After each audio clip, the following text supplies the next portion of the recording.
How's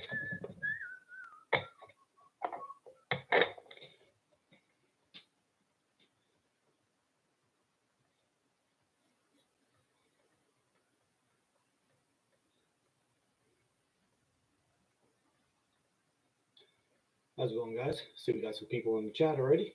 That's pretty cool.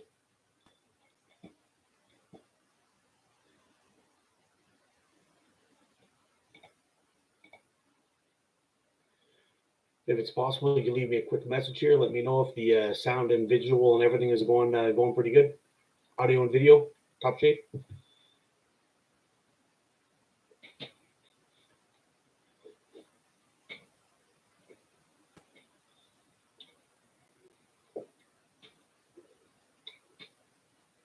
Got my old man glasses on, so I got to read the screen. Yes, sir. Thanks, Toby. I'm all good. That's good news. So what's everybody up to, man? Talk to me. Anybody get up and do some slinging today? Hey, what's up, Donald?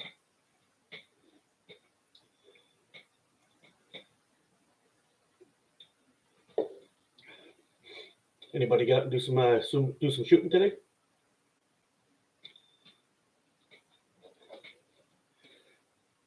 I went live with the video on these bands this morning. I don't know if all you guys saw it or not, but I tell you, I'm pretty impressed with these bands. They're not the fastest ones out there, but man, is a driver nice and light, shoots great.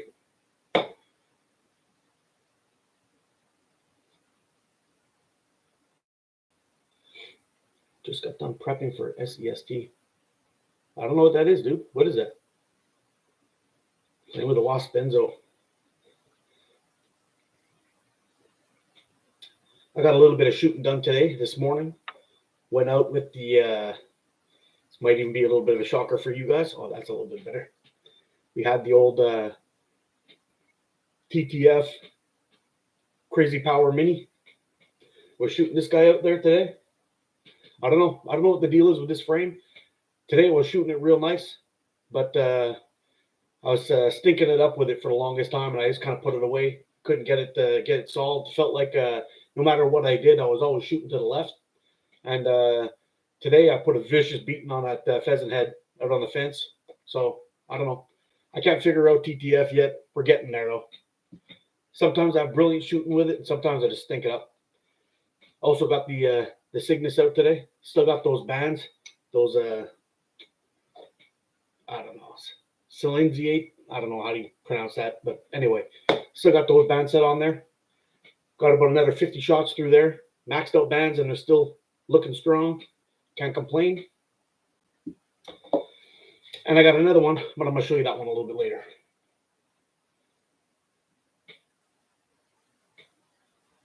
Southeast Slingshot Tournament. Ah. Pringles.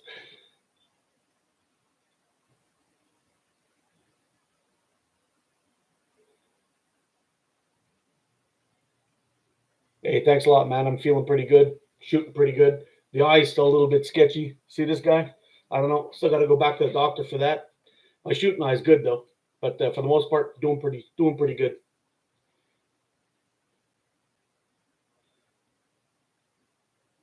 Sean, doing good, brother. How are you?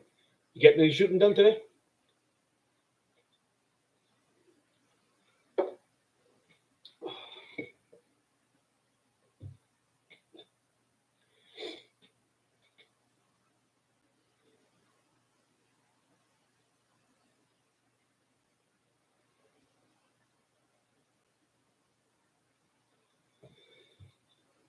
So, a couple of months ago, I put in an order on Facebook to this guy named Andriy. I think it's Boblek. I think that's how you pronounce his last name. He's out of the Ukraine. It took like 2 months to get here. Of course, understandably why. They're a little bit in the middle of a war, a little bit of a war going on. But I ordered this beauty from him not too long ago, well, 2 months ago or so. Took a while to come in, but it shoots like a dream. It seems to be one of those, I don't know what you call it, like birch, I don't know, fancy plywood. I don't know what the hell you call it, but multiplex or something like that, multiplex plywood, or I don't know what it's called, but shoots amazing. This design is absolutely incredible. I'm hoping all that crap in the Ukraine ends pretty soon, because I would love to have one of these set up in steel. Some kind of aluminum would be fantastic. This frame is just wonderful. I don't know if any of you guys know Andre or Andre, but let me tell you, his frames and his design is fantastic. It kind of reminds me of the Under Armour U. Very similar.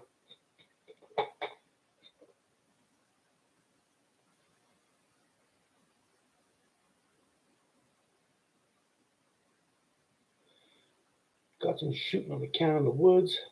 We're really wet in Scotland right now. How about yourself? Did a little bit of shooting this morning.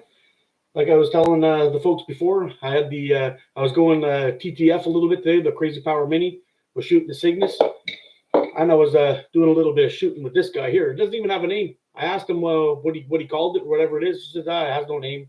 It's just the frame, the design that he likes to make. I call it the Andrew Slingshot, but it kind of reminds me of the Under Armour U. But what a great design and great hold. Locks your hand in perfect. Shoots great. I don't know, can't go wrong with this. That's what I've been shooting.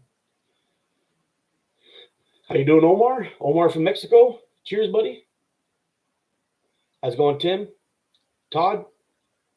Top 5 frames in your collection. Wow, I just answered this one this morning. That's a tough one. I have a lot of frames that I really, really like, but I don't know which ones would be my top 5. Definitely the Cygnus, Titan Hunter. After that, it all gets kind of squirrely, to be honest. I really like the Companion. I really like my Beagle. That's 4. What would be number 5? Top 5, eh? I don't know. I'll get back to you on the 5th one. That's kind of tough.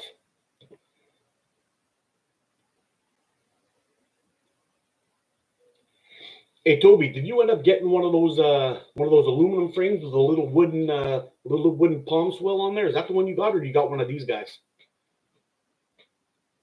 I know he has a few different models, but this one seems to be one of his most popular.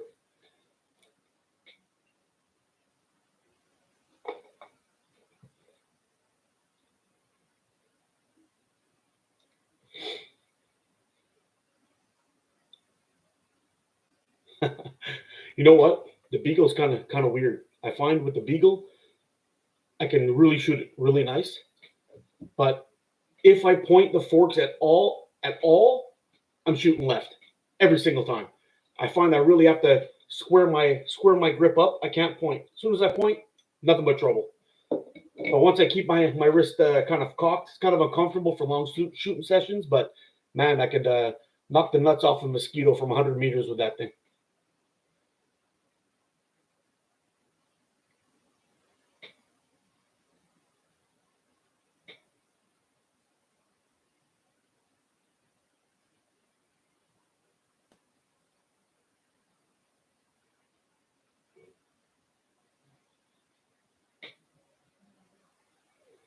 Yep, that's the one I got from the Ukraine. Just testing out the South Wales catapults elastics. Really nice stuff. This is actually the 5.5 that I have on here. Same band set from when I tested it out, and man, it's just killing it.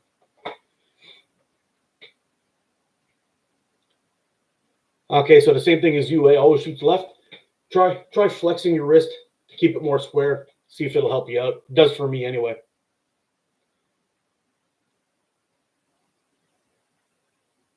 Oh wow! I didn't even realize that he sold these frames on Etsy. I ended up getting mine directly from him on Facebook. He sent me some link, and we took care of it. Price was incredible too, by the way.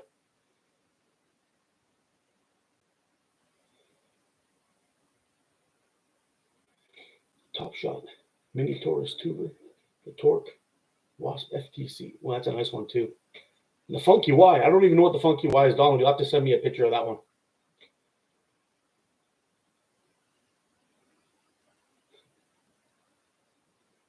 Hey, Carnivore Canoe. What's up, brother?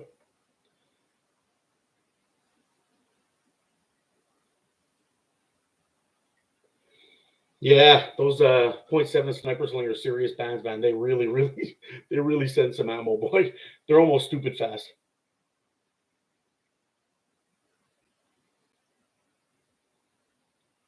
Yeah, man. Self wheels catapults. I don't know. I don't know if Jordan's got his website up yet, but I'm just waiting for that so I can start finishing off the rest of the reviews. I still have point six, point six, point seven, maybe 0.75. I can't remember. I got 0.85 and I got 0.9 that I still have to test. I don't even know if I'm going to be able to shoot the 0.9. It just seems to be way too heavy for me. But I got those left ready to go. So I was just waiting for Jordan to send me off the the new channel, the new website, so I can post it up and actually add the link so people can be able to find them directly. Because I know I've had some people say they're having a hard time getting a hold of Jordan on Facebook. So anyway, we'll see how it goes. So guys, we made it to 5,000 subscribers. That's pretty freaking awesome. What's up, Lone Star? So pretty freaking awesome. I have some big plans coming up. Now we'll bounce this off of you guys, see what you think. Basically, I'm going to do 6 giveaways this year for Elastic. We're going to start with Sniper Sling. I'm going to bounce around from company to company, and we'll see what's going on. I've already got 2 for sure marked down. We're going to do Sniper Sling Yellow. You guys are going to be able to pick the size that you want. I'll have it delivered right off to you. Also, I'm going to be doing Self Wheels Catapults, one of their many sizes. We're going to have that shipped directly to you. The rest of them, I don't know, but it's going to be like maybe for the next 2 months, we're going to do, or every 2 months, we're going to do a giveaway of a roll of elastic of your choice. So basically what I'll do is I'll set up a video. We'll basically you'll put down your names. I'll pick a random comment picker, and paf, we're going to oh man, I got like some ADD going on here today. All right, let's try this again. We've reached 5,000 subscribers. Basically, what I'm going to be doing is for the next year, I'm going to do 6 giveaways all the way through. So like every 2 months or so, we're going to be doing a giveaway for a roll of elastic and maybe some other stuff. We'll see how all things go, but we'll get to the end of the updates first, and then I'll explain how all this is going to work. But for the first 6, we're going to be doing. The first one's going to be from Sniper Sling. Second one is going to be from Self Wheels Catapults, and then after that, we'll see who we pick, who we choose from. But there'll be 4 more for sure. Now, I like to, if it's possible for me to, I want to support the guys out there that I know that I buy from that are top-notch dudes, great service, great products, and all that stuff. So all the guys that I like to support are obviously Sniper Sling, Self Wheels Catapults, Wasp, slingshooting.com. Who else are we gonna do? There's some other ones. Maybe Simple Shot. We'll see. We'll see who we end up doing. But there's lots of really good suppliers that are out there that are honest and provide a really good service. What do we call that? Caddyshack Catapults. There's a lot of them that are out there that I quite like.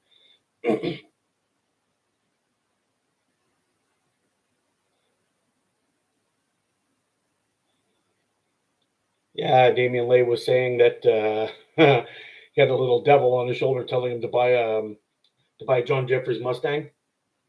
Bro, I feel you.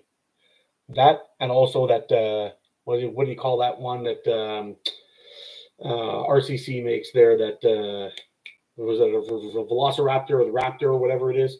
He has that. Oh man, it's a beautiful frame. I want to get one of those eventually, but I don't know which one. So basically, what the plan is I'm going to do, like I said, I want to do 6 of these giveaways throughout the year. Also, I've also attached a little join thing down. You'll see down by the description in the bottom. I mean, there's a very, very small fee per month. Basically, what I'm planning on doing is for anybody who wants to become a member of the channel, I'll be doing an extra 6 giveaways for members only, and there'll be other stuff in there. So basically, as things start coming in, I'm gonna be as some of the money starts coming in, I'm gonna be doing a bunch of giveaways and whatnot for you guys. Also, I'll be doing video shout outs. We're gonna be doing some more live videos for the whole channel as a whole. Also, we're going to be doing members only for question and answers and all that stuff if they're interested in that. And for all members that are out there that are watching the channel, they're going to be popping up with a little they got like a little badge that pops up around their name, and I'll know when a member's in the chat. We'll be able to give them a shout out and answer their questions nice and quickly. So if any of you guys are interested, go ahead and check that out. The next video I'm going to be doing is going to be the giveaway announcement coming up. So we'll see how that goes. Yeah, bro. I do shoot TTF from time to time. I had one here. I was shooting this today. This is the Crazy Power Mini. Out of all my TTF frames that I've ever had, this one and the it's another GZK frame. What is it? The Hammer Pro is the other one that I have. The only two that I really like. I'm not really a TTF kind of guy, but both of these frames are pretty sweet.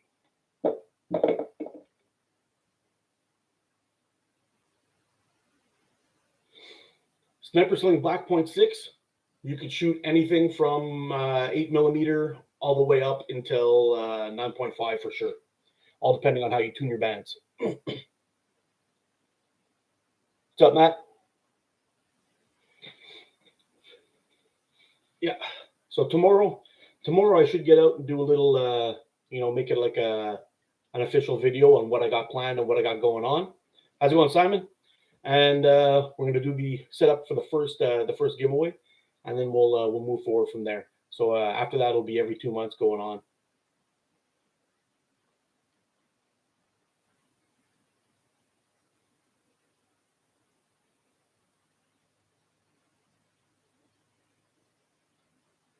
Huh.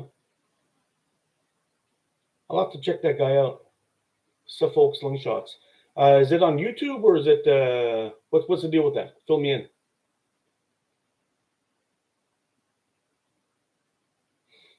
Yeah, Carnivore Canoe says these 0.7 with 9.5mm are fast AF. Well, I got to tell you, when I was testing those bands out, I could not believe that I was actually going above 300 feet per second with 9.5mm steel. I've never ever had anything come that close. I've hit the 270s, 280s, but that threshold of the 300 feet per second, I just couldn't get to it. And I was pretty sure that I was going to do it with the Sniper Sling Black, but maybe just squeak by. But I never thought that I was going to get into the 315s or something like that, and we did. Those are insane bands. But I will say this, performance-wise, fantastic. But maxing out your bands, getting those ridiculous speeds like that, they don't really last long.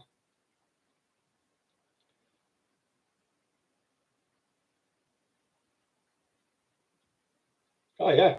That'll handle that no problem. 10mm lead for sure. Especially with a big taper like 25 to 20. That'll handle that 0.7. I don't know what those Sniper Sling Black bands are made from different stuff, man. They're retarded.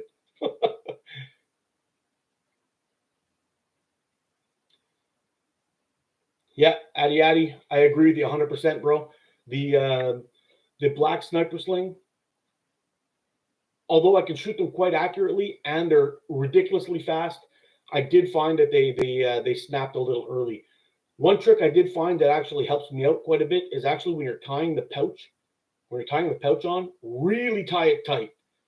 Leave like give them a good stretch and tie them really, really tight. Because as soon as you have that fold over and it starts to pull and it starts to rub like this, it just tears up the band and they snap always at the pouch end. Am I right? You don't want to have any slippage at all with those, otherwise they're toast.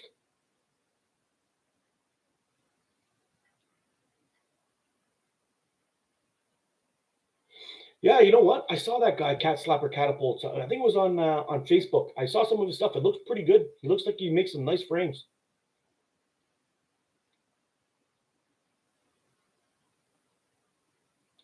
What Mr. McDee's asked me, "Hi Mark, when will you release the video of the Jin 2.5 with speed test and draw weight?" I made the bands for it today.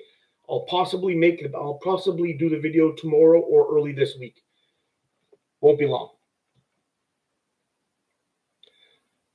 I just bought a 17 heavy Chinese frame OTT, and it's way better than my Scout. Really? Hey, Carnivore Canoe, send me a picture of that if you can. I'd like to see it. Tobysaurus Rex, I agree with you 100%. I wish Sniper Sling did a 0.4. 0.4 would be fantastic. The 0.5 is more than fast enough. 0.4, yeah, 0.4 would be nice. And the draw weight would drop down quite a bit. The accuracy on those bands would be off the hook.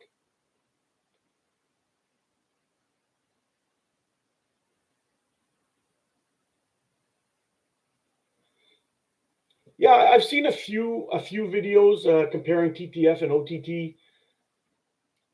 I don't know. I've heard some people talk about TTF being where all the top shooters shoot. OTT is kind of like for beginners, vice versa, all that stuff. I don't know. I don't know. I think Bill Hayes' video, I'll probably have to watch it again. It's been quite a while since I've watched a video from Bill. It's kind of hard to deny anything that dude says because he's an absolute legend. But that whole thing between TTF, OTT, which one's better? I don't know. It's kind of like politics almost. Democrat, Republican, whatever. Nobody can seem to agree on anything.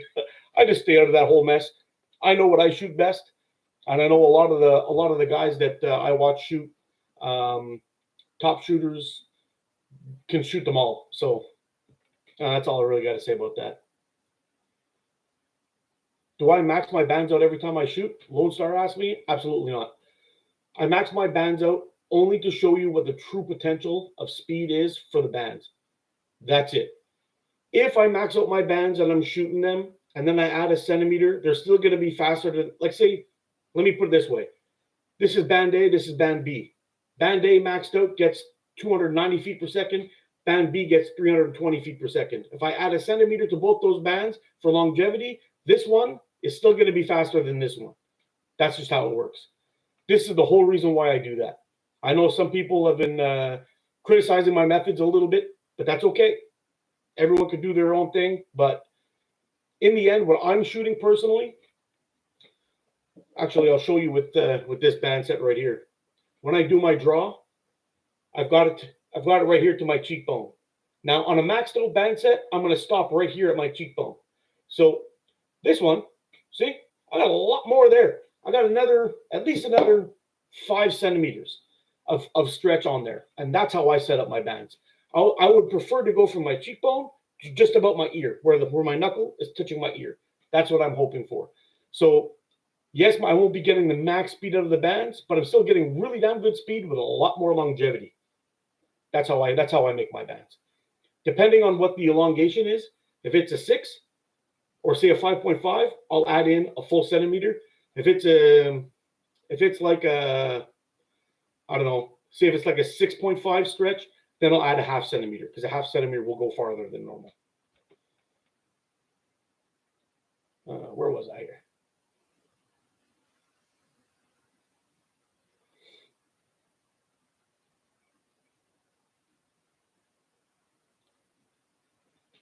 Aha, here we are. Okay, I have 9 Cap Slapper Slingshots. He's the best natty guy. Yeah, I'm going to have to check him out. Maybe get one of his frames in.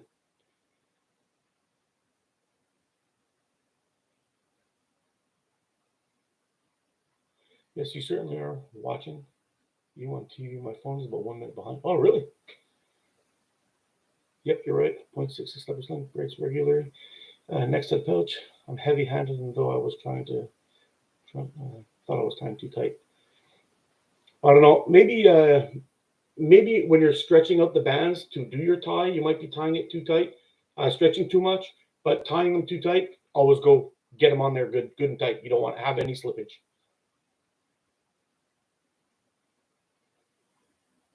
I copied your anchor point with my jaw when shooting through. The fork's totally perfect for me, but over the top of my hand. The other way. Oh, interesting. My email, pretty simple. ato.mark.ca@gmail.com. Hold on a second here. I think I have it posted on my channel anyway, but I'll write it down here.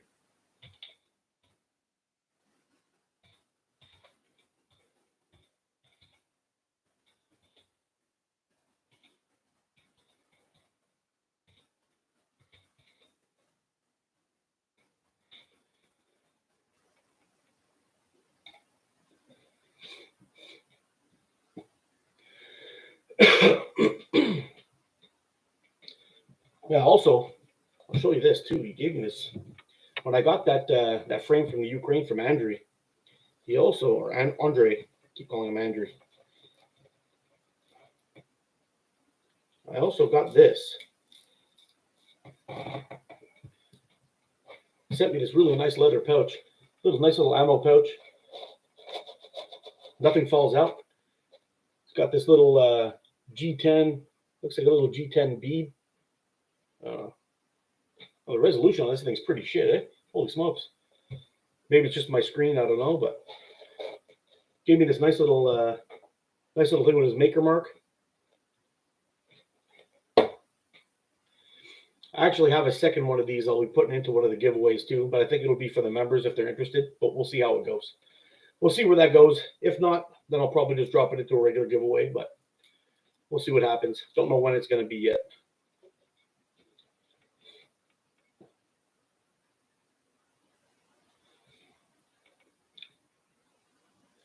So also too, for those of you guys who are interested, for those of you who become members, I'm also going to be asking you guys by putting up polls. So basically, there's a bunch of frames that I'm interested in testing out.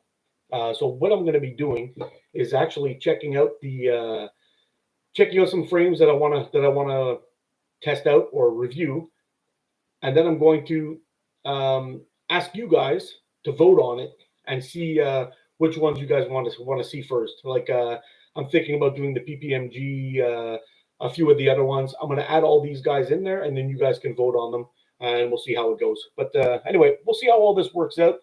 I'm going to give it probably a month or so until the next giveaway starts, and then we're going to start throwing in the stuff for the members if you guys are interested. If it works out. If not, I'm just going to scrap the whole thing and figure out something else. How's it going, Stacy?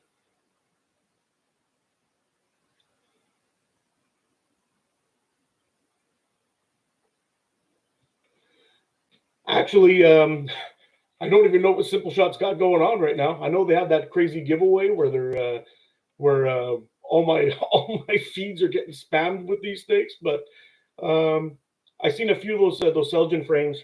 I'm a big fan of Seljan. He does some amazing designs.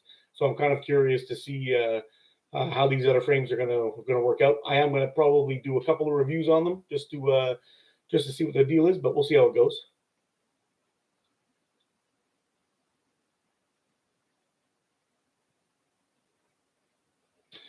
Okay, I have tested a bunch of bands, but what band? What's the best band that compares speed versus draw weight? Well, there's a couple of them that are out there.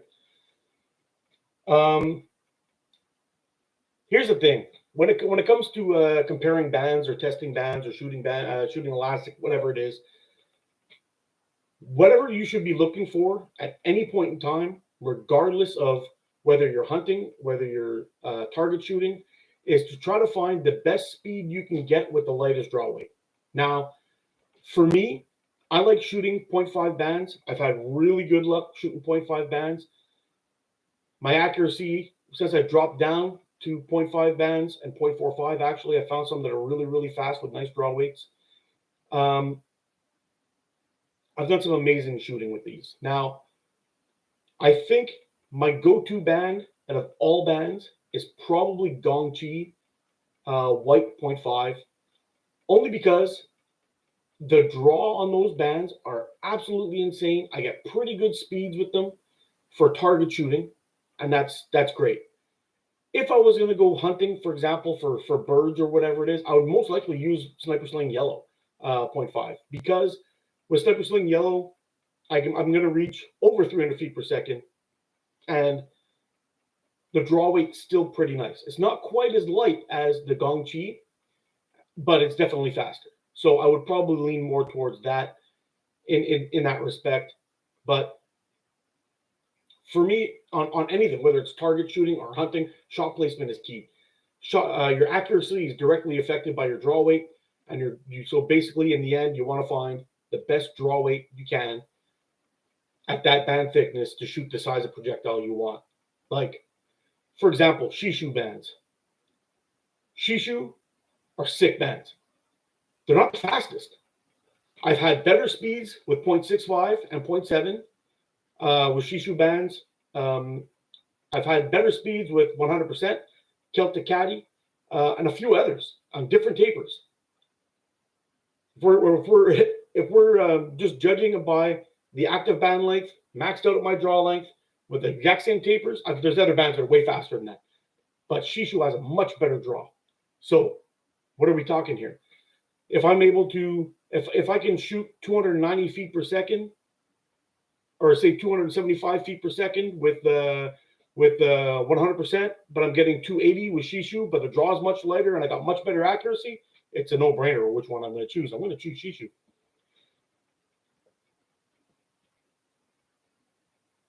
Wow, that was a bit of a ramble. Sorry about that. Any thoughts on the accuracy of rusty balls? I don't know. I've never really noticed that much of a difference. I actually find they stay in the pouch better, but I don't know.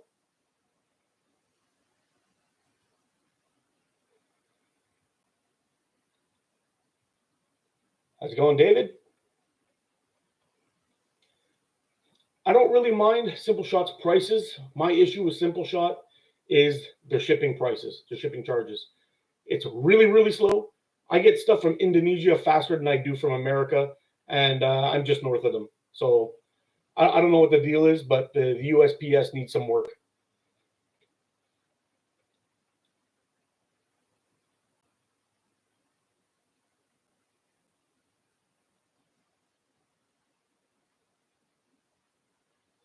Yeah, yeah, I agree, Stacy. For me, when you add in the exchange plus the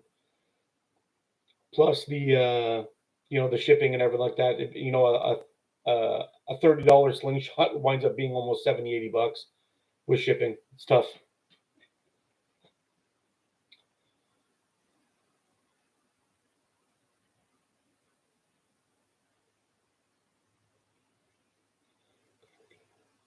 Sniper Sling 0.1 is very nice pre-made. Sniper Sling 0.1? Or Simple Shot 0.1?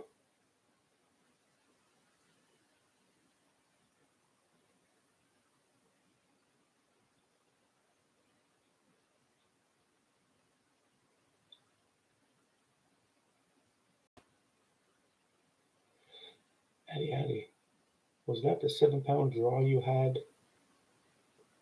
The one you could not believe the speeds of 9.5 is excellent.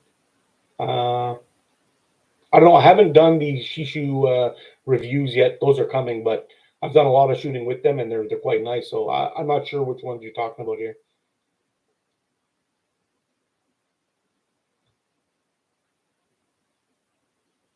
You know what, Stacy? GZK do make great bands. I'm not a huge fan of the green. I had some inconsistencies with roll to roll with the green, but I always liked the yellow better anyway. It wasn't that much slower than the green, and the draw and the longevity on those bands are fantastic. Actually, I have a video of me testing Sniper Sling Orange. No, sorry, GZK Orange in 0.5, and they're quite fast. Hey, how's it going, Lothians?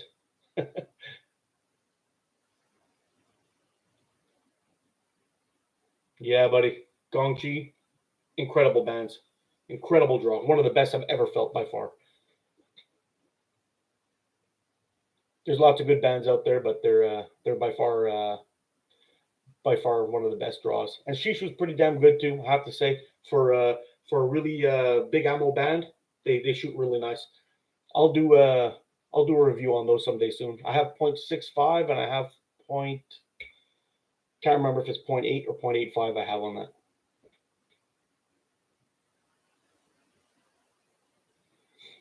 that. Yeah, precise 0.5 is pretty nice too. The longevity of them is pretty decent, and they shoot really well. I have a review on those. Can't complain about them at all. Actually, they're one of my favorite bands to shoot long draw because the draw on is really, really nice, so I can really stretch it out with ease and get some really wicked speeds on that.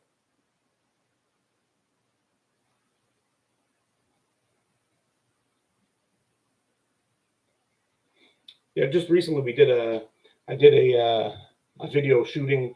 Can't even remember what frame I was shooting anymore, but I was shooting the Sniper Sling Yellow 0.5, and man, I was just like beating the crap out of that 40 mil flipper.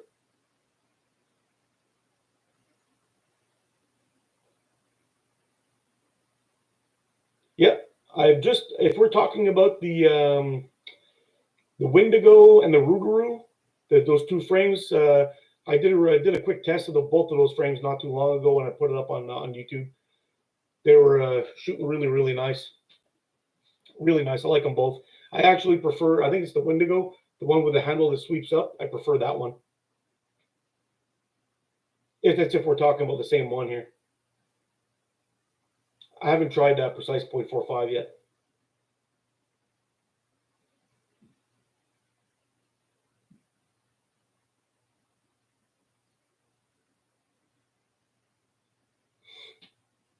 Who was it that just, hold on a second, hold on.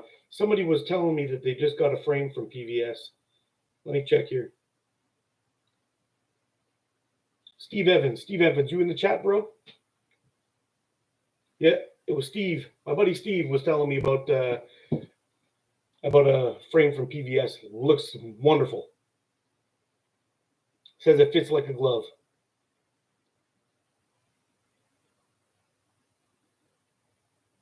What's the price on what? The frames from Chuck and Steel, the Wendigo. Oh man, check out Smoke Slings on Etsy. I think he sells them for like $20 or $25. Really, really cheap.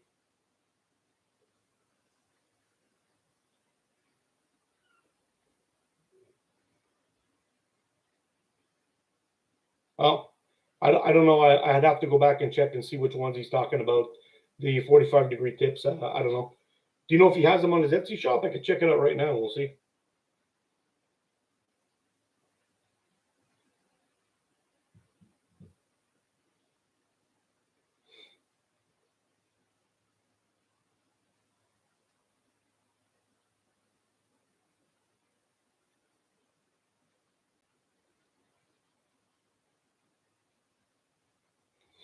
We'll see if he pops up here.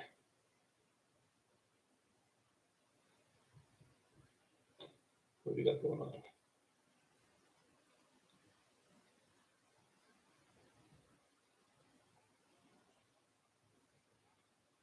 It's Smo Slings. I'm going to see if I can dig it up here for in a second. I'll show you guys if I can find it.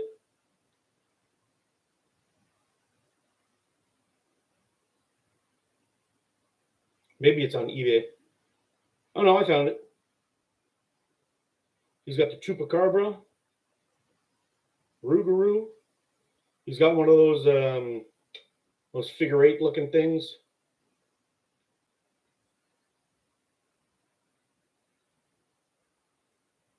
The Icarus, maybe?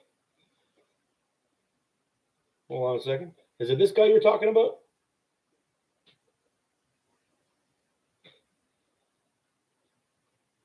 Ah, there we go. The Icarus. No, I haven't tried it yet. I'm actually kind of freaking out about that frame. Those slanted forks. I've made a couple of natties like that before, and I really have a hard time getting on target for them for some reason. I have to always aim to the left. I don't know.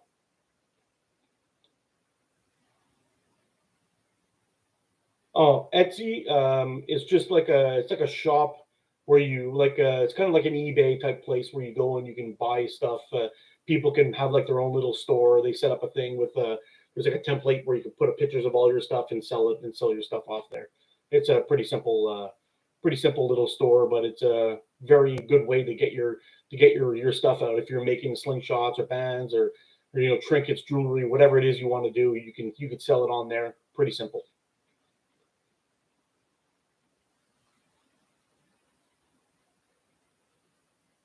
Hey Steve, how's it going, bro? Doing well. Hope you're doing well, my friend.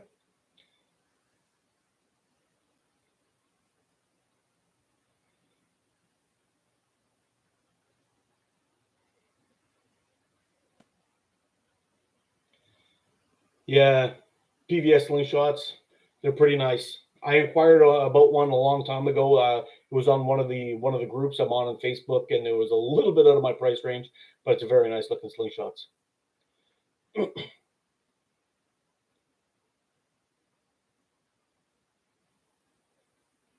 Sure.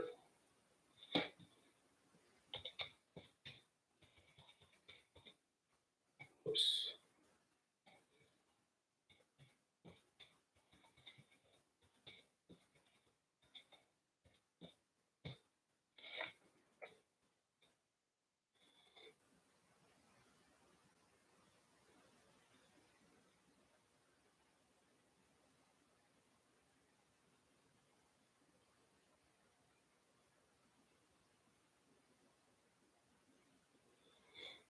Well, the shrink wrapping on those frames, I love it. He sent me one of his. He sent me one of his. What do you call it? The Sasquatch frames, and it's got one of those shrink wraps on the handle. Absolutely love it. Something about that shrink wrap is kind of grippy, so it eliminates any kind of slip that you may get from the plastic frame. And also, he sent me one with clips on it, which was just absolutely badass. Hey, what's up, Chuck and Steel?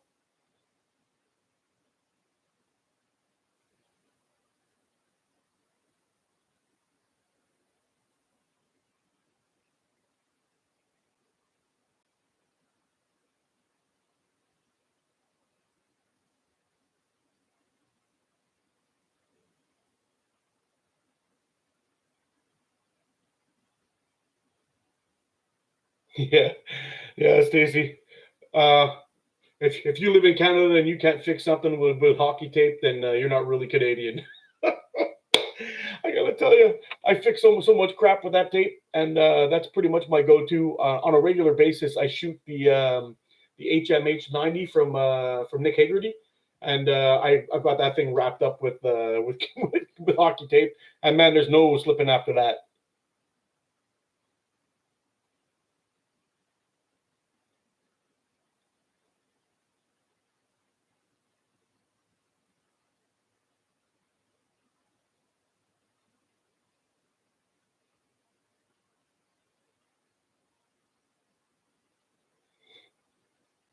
Oh, that is something to be said. I kind of like what you say here because there's a lot of guys that are out there that I don't know. In my opinion, they overcharge now on some things.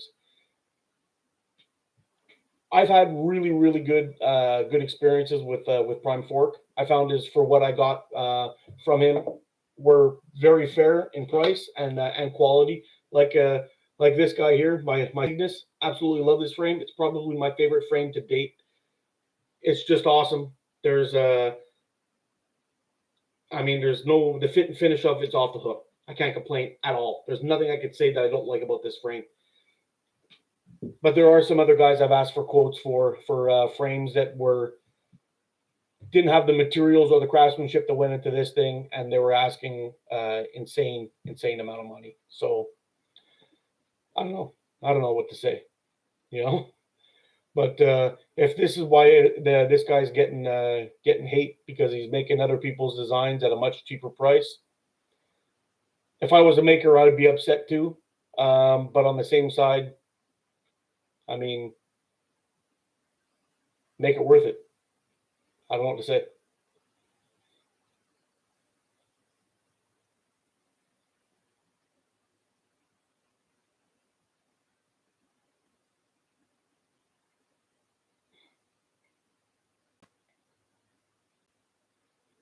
Oh, really? Is his price has gone up that much, Chuck and Steel? It's been a while since I bought a frame. I don't know when I know this one was like 185 or something like that when I got it done, but I don't know what he's selling the other ones, his new ones at. I have no idea. I know he's kind of upped his game with materials too. Maybe they're more expensive and that's the reason for it, but I really don't know.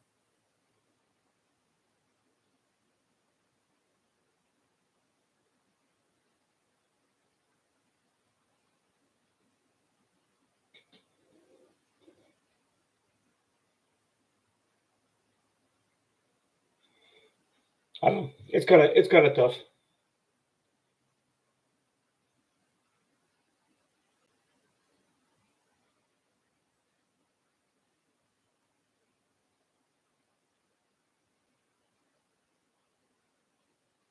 Hmm. Yeah, see, $200 US. I better be getting the most amazing slingshot ever invented for $200 US. I know a while back. I'm not gonna go into names. I'm not out to shit on anybody, but I did a quote for a slingshot, and I something I loved and wanted it. I asked about what the prices were gonna be and all this stuff, and the guy was coming in at 250 pounds, which is like 500 Canadian. I'm not doing it. No way. I don't care who made it, whose name's on it, what kind of maker's mark, what your reputation is. I do not care. I'm not paying that much for a slingshot.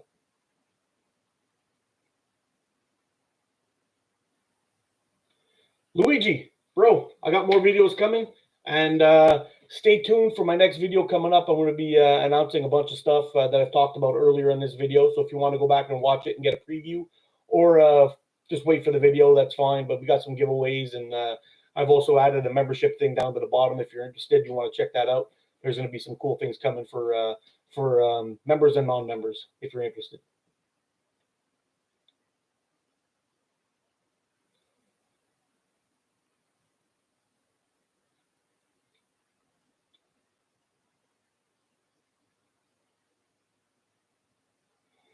Yeah, I will. I will give you this, Lone Star. The Sniper Sling custom prices have gone up.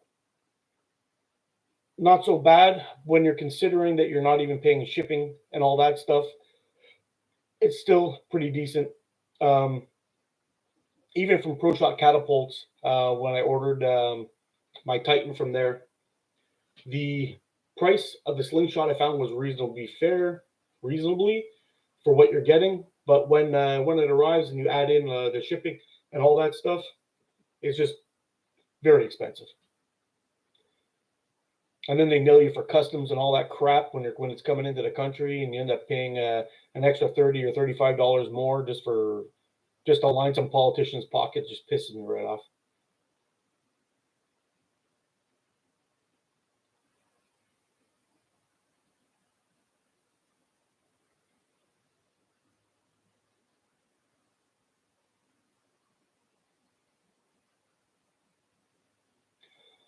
Some mods have clips and aluminum adjustable tips that are cool gimmicks to me, and I've got basic designs that work well for years. Yep.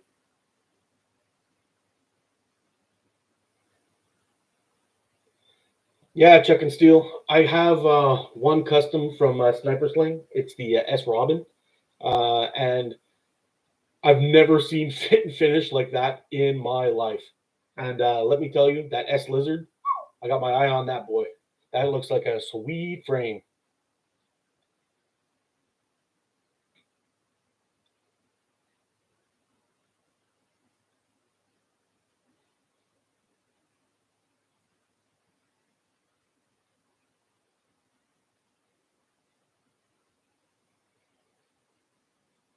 Yep, I did that. I did that video on the S Robin, and buddy, I'm telling you, see, it's really hard to beat the quality that comes out of Sniper Sling for everything. Actually,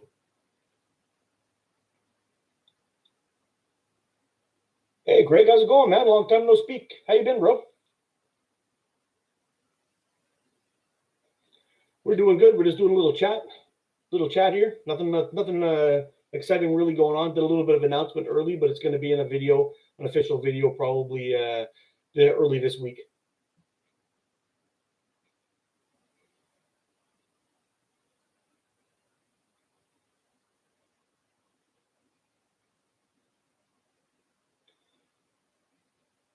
These sling guys can't have one sling meter. It was just pricing.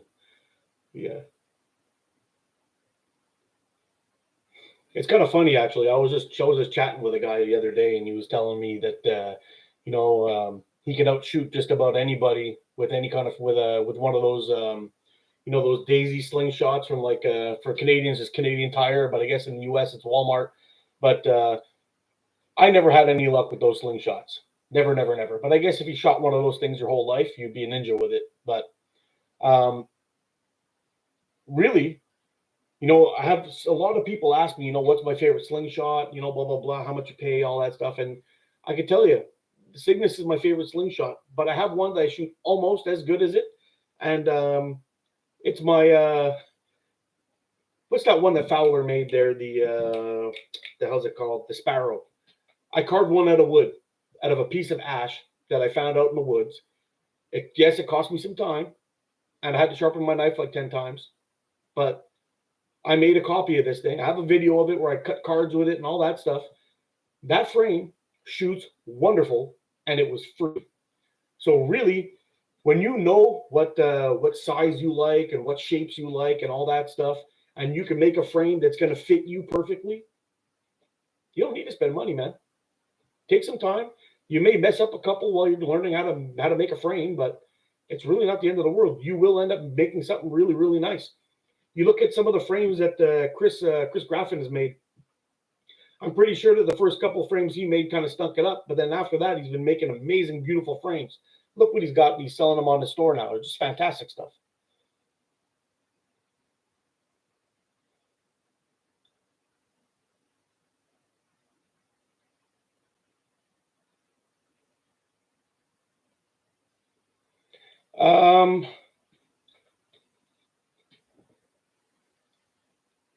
Mr. Mountain Pipes.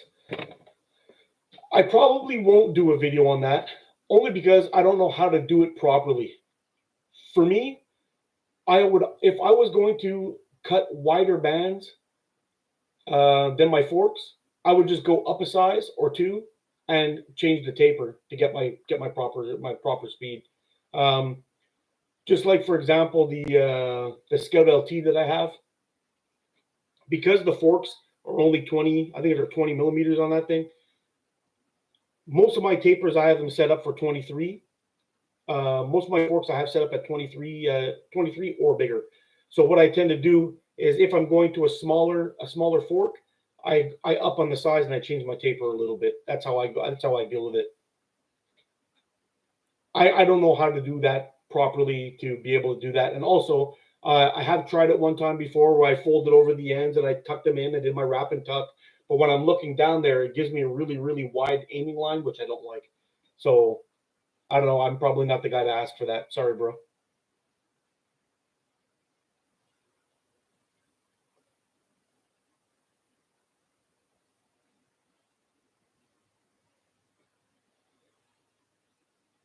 Tobysaurus Rex.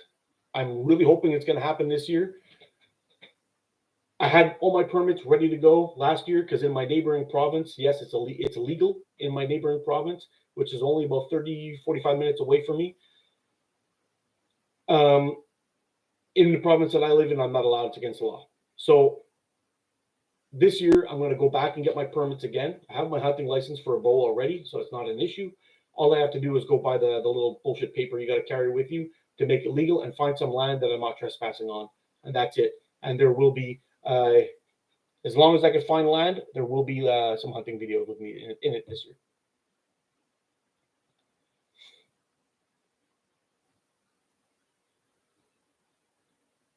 Oh, but also the season's only going to be starting soon, so we'll see. Should be any time now. Love the wrist rod. Do you like making copies of maker stuff and wood natties? Yeah, I have actually. Like I was telling you, I carved out that Sparrow, and I've also done a copy of the Titan Hunter. I carved out of wood. Well, the best of my ability anyway, but it came out pretty nice.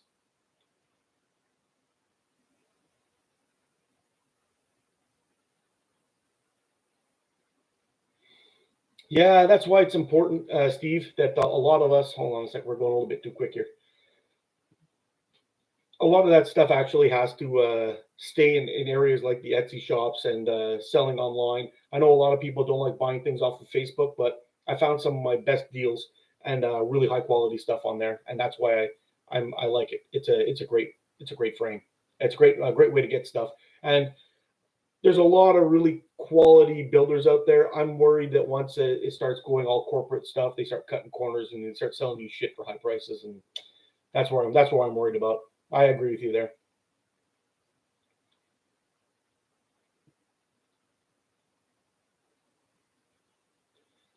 I'm with you on that, bro. Cygnus, amazing frame. Where we are. I just sent to the wider band on the fork. It goes over each end of it, and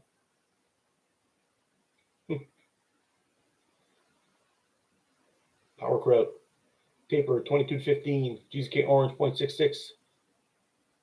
Sure, why not? I would tend to do 24 to 12 or 2415 or 2515 for that, but 2215 will work just fine too.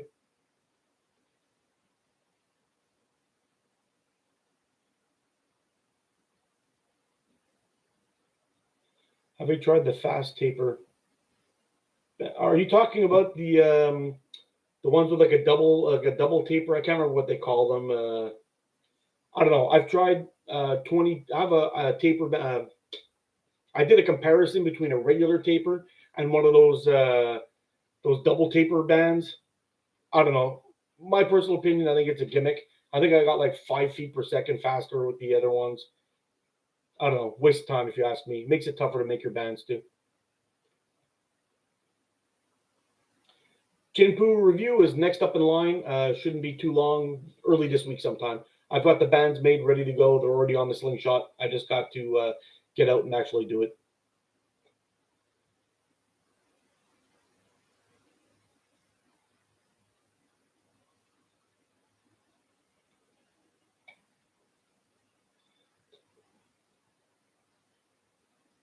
Any thoughts on attending the 2023 East Coast Slingshot tournament? There's lots of thoughts.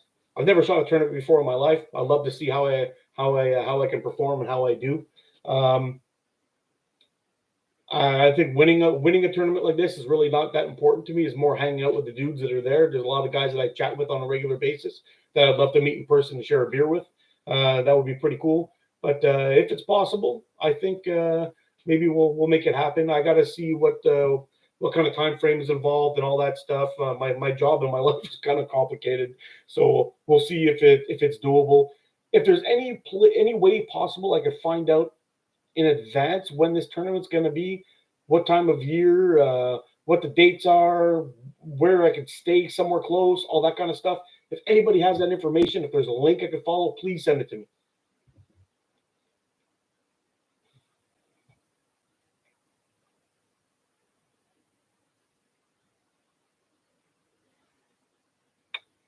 No, I don't think it's not the Cygnus that he makes. The Cygnus is basically based off of the Stanley. The one that Haggerty makes is the HMH 90, which is basically the copy of the HH, the Hedgerow Hunter from Matt Redding.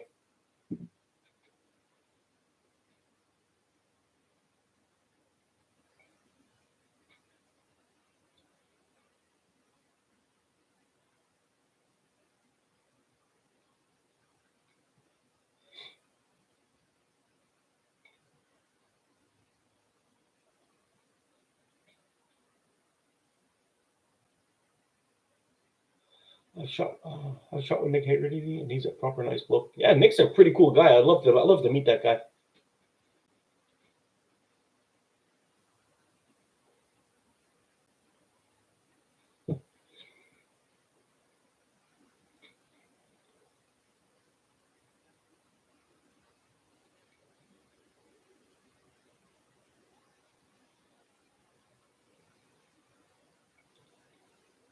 What slingshots do I recommend purchasing off their website for sniper sling? Well, the S Robin for me is a great frame. That's the only one of the customs that I do own. I do have the S Punisher, the S Ace, the S Universe, and the S Airship. The Airship I really, really like. The S Punisher I really like too. The S Ace is not bad, but for some reason the handle seems a little bit short for me, but I still shoot it quite nice. Those are all 85 millimeter forks. I would prefer it if it was 90, if it was possible, but the 85 still shoots quite nice for me for the Airship and the Punisher. As for their custom work, you will not find better out there than their custom work. The guys that Min has making his frames are top notch makers.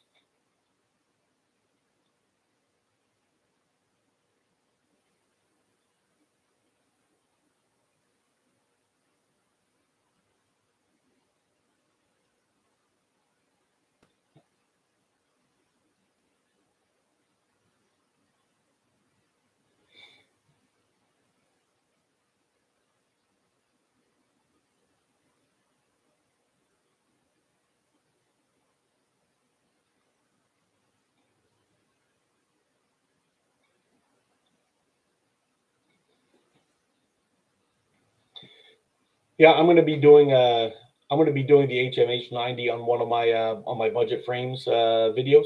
It's a great frame and solid design.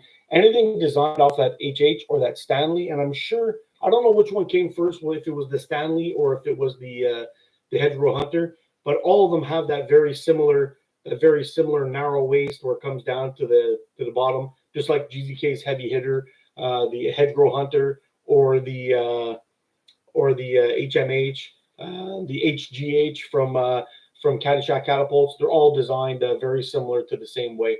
But I don't know which one came first, if it was the Stanley or if it was the Hedgerow Hunter. Either way, that design really locks a frame into your hand nicely.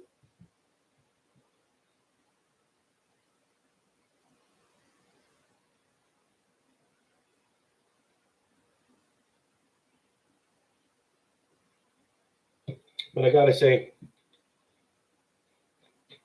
that Cygnus that he made, I absolutely love this frame.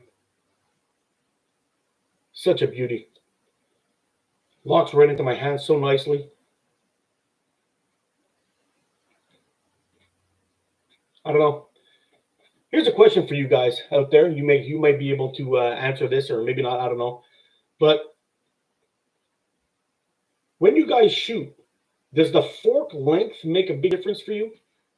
I know for me, the longer forks, like when you're making natties and whatnot, tend to have a lot of recoil on them, or they put a lot of pressure on the wrist because it's sticking out so far.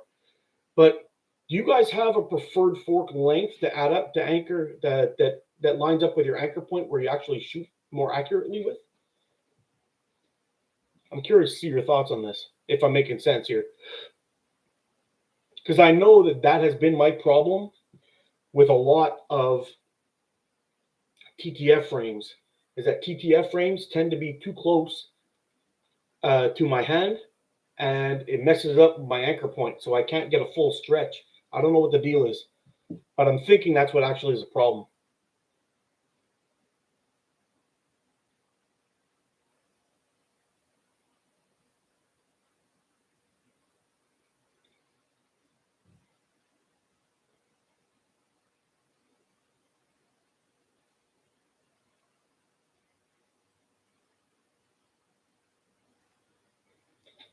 Because I see what you mean. Like, some people like the shallow cups. With my Cygnus, and actually this guy, the Andrew frame, both of them have very similar cup depths, and it just seems that I'm on target very easily with both these frames. When I shoot this guy, regardless if it's TTF or not, the closer it is to my hand, the more difficult I find it is to get on target. I always end up shooting left with it, and it becomes a pain in my ass, actually. But I don't know. I was bouncing that off my head because a lot of people are worried about the fork widths, but I find that there's certain frames where the fork lengths actually make a big difference in how I shoot and my accuracy. I wish there was a way to figure out how you could actually size a slingshot for you. That would be actually pretty cool. I think that would eliminate a lot of trial and error and spent dollars for buying cool frames that just don't fit and can't shoot nice.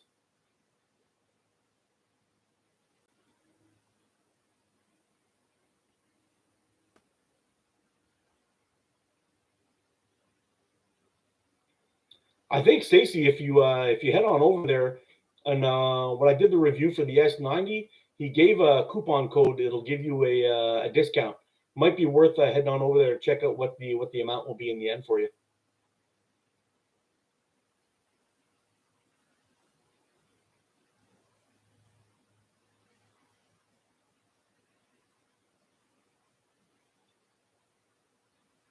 Yeah, maybe the shorter is better for you, Chuck and Steel, because you shoot long draw. I don't know if it makes a difference for you if when you do decide to shoot short draw, if that messes you up a little bit or whatever. But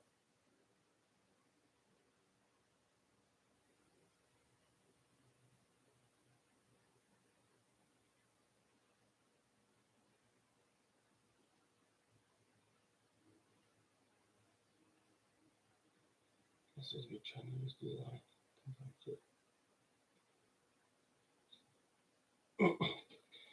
Have any of you guys tried out any of those traditional Chinese frames with the round tips on them?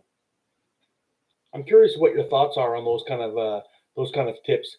I've tried shooting some natties where I just kind of carved a groove around and attached the bands to them, and I find with the round tips it kind of messes up my shooting reference a little bit.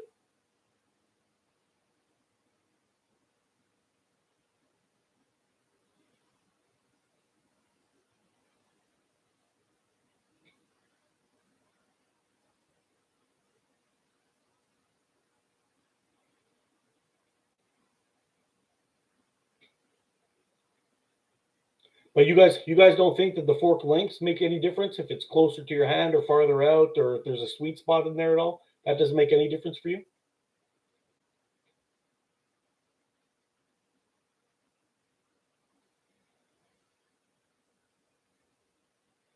Luigi, I don't know what the price difference is, but if you go to my S90 review, you'll find there's a coupon code in there that you can use and get a discount off of your Titan. And while you're there, you could run it through and see what it's going to be, and PayPal will give you the conversion. You don't have to continue if you find it's too expensive in USD. You can just back out. It's the best way to check it out 100% of what you're paying for.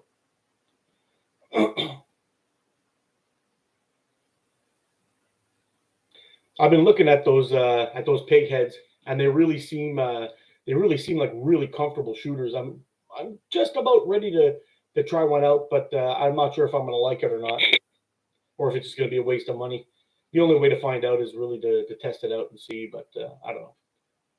I don't know. There's a couple of them that are really nice. I know GZK has a video of a guy making one out of horn, and it's absolutely beautiful when it's finished.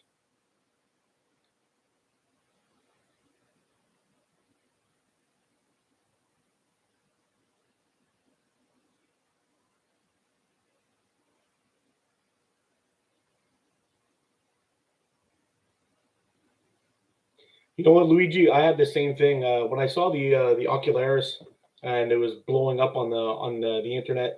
I had ended up ordering one. I got a nice little red one. Got it home, started shooting with it. I couldn't hit a damn thing. It was terrible. I didn't like it. I didn't like the bands that came on it. I didn't like anything of it. I felt like I was shooting a bicycle tire. So I ended up giving it away. And when the LE versions came out, the Ocularis LE and the Scout LT LE, I ended up getting one of each, and I started shooting the Ocularis in long draw, and I really like that. It was really nice. It's a really good fit for long draw for me, but short draw I just wasn't. I couldn't get behind it.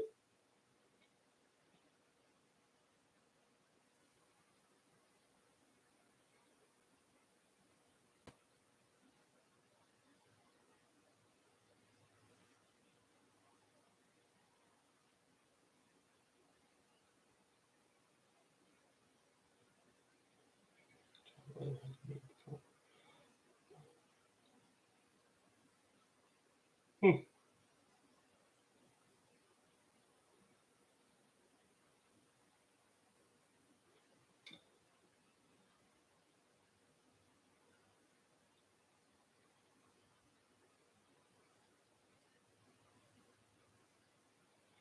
Yeah, I think for all my wrap and tuck frames now, I use the band tying tape. I absolutely love that stuff. You wrap that around there, that is not going anywhere. And when it's time to take it off, just a little pick with your nail and off it comes.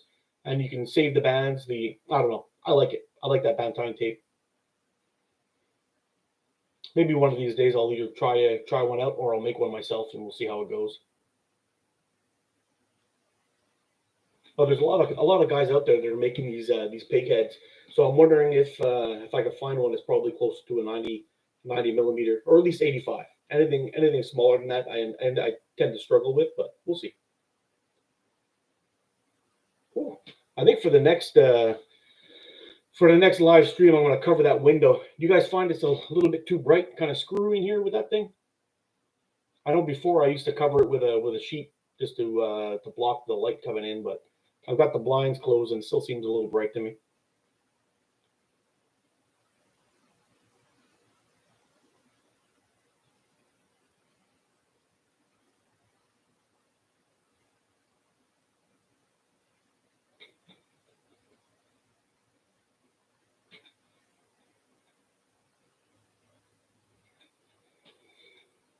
Yeah, it's going to be interesting to see how all this goes. There's a bunch of frames out there that I want to test. Whole bunch of them actually. I'm just trying to look for the cheaper versions of them, like the Raptor and the PPMG and all that stuff. You're looking at them on Pro Shop catapults.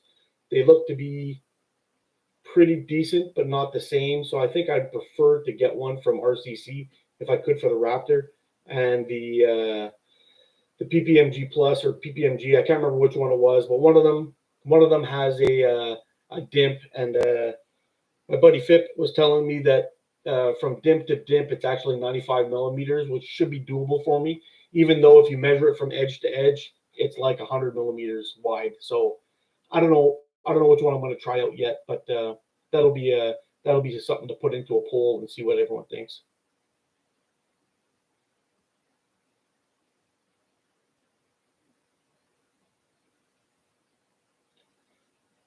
Yeah, we're gonna see. Like, I don't know if I feel like I'm getting ripped off. I don't know. I think I'm just gonna.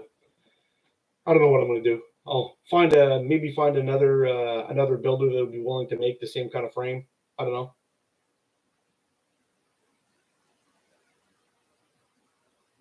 I don't know. It's getting tough. It seems like a lot of people are just. I don't know. They're jumping on the whole COVID bandwagon where all the prices and everything, inflation has gone just absolutely stupid, and I can't bring myself to spending like that much money on a slingshot. I just can't do it.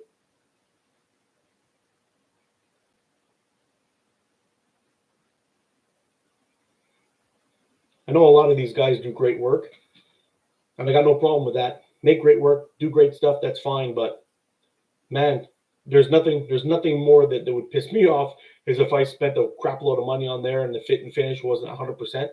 Like it's going back.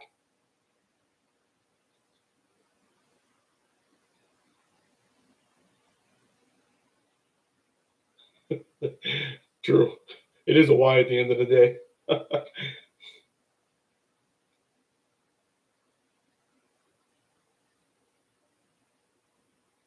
up, Free Will? Thanks for stopping in and saying hi, bud. Oh man. Yeah, I'm kind of hoping to get out and do another small trip before it gets too cold. So does mine, smashed. So does mine, trust me.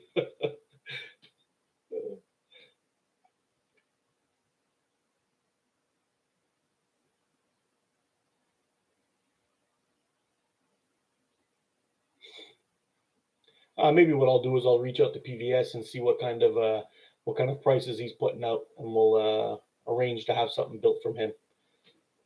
If everyone gets pissed off at him, too bad. I don't care. It's not my problem. But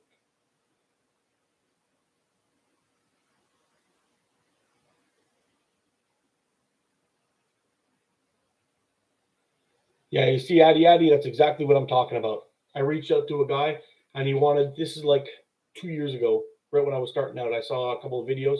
I reached out, and he's like 250 pounds. and it was something like 6 months or a year, or like 6 months or something like that of lead time. And I'm like, man, forget that. No way to pay $600. Unless you're building that thing out of gold and there's gold screws and all kinds of fancy crap in there and it lights up and it can act like a taser. I don't care, but that's way too much.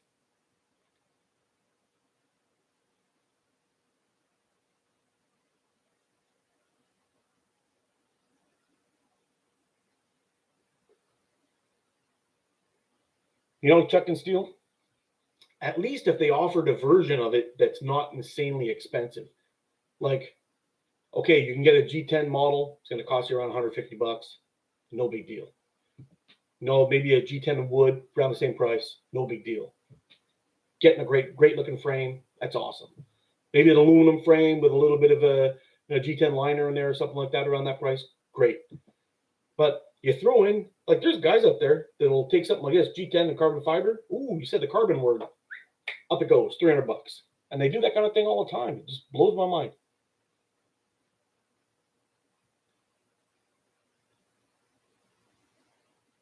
With the loop tubes, no. You know, I have a couple of tube shooters. I have the Frog from GZK.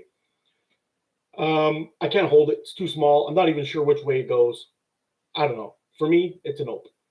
But I do have that little. I did a video actually for that little one that pops open for tubes and it has a knife on it. I actually did some good shooting with that thing, and I tried bands. I tried bands for short draw and long draw. Both of them worked really well. It's not so bad. I also got another one of those knives from. It's one of those knife combos. It's got like 3 knives on it. Good steel too, VG10. It's got a slingshot on it as well. I didn't like that one so much, but the one from GZK was quite nice. But those are the only ones I've shot loop tubes on. Oh, and I also have a from Prime Fork. I have the P something. I can't remember what it is, but that one also was designed for loop tubes, and it's not so bad. It's a little bit small for my hand, but it shoots nice.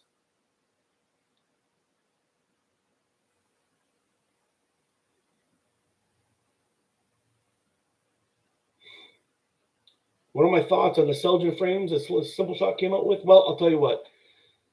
Selgen has some nice designs. I haven't seen the prices for them at all yet. I have no idea anything about that, but the Selgen does have some really nice design frames that I wouldn't mind getting my hands on and trying out. I actually like the fact that they made a torque that's a little bit more narrow with smaller forks and all that stuff. I like it because the torque actually feels really good in my hand. It's just too damn wide for me. So I'm curious to go and check those out and see what kind of prices they have on there. See if they're worth it.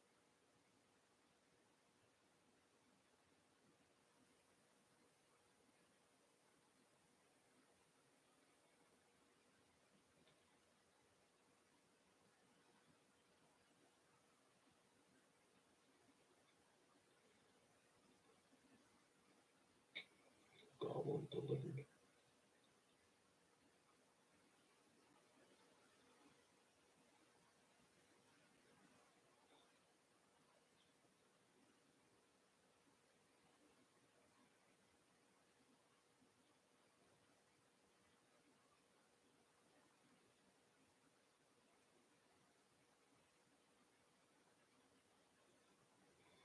Which Greg, which SS4 do you have? Do you have the one from Nick or do you have the one from GZK?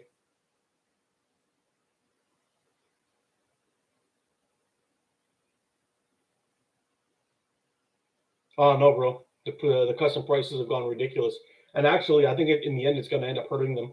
They're going to have a hard time selling more frames, and they're only be doing one at a time. Their prices are going to keep on going up, and then they're just going to stop selling altogether, I think.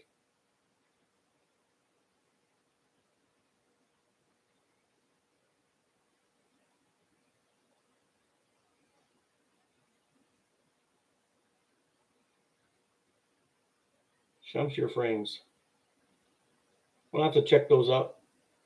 If anybody has a link, please send me those. Send me that to the Shamshir frames. I'll check those out for sure.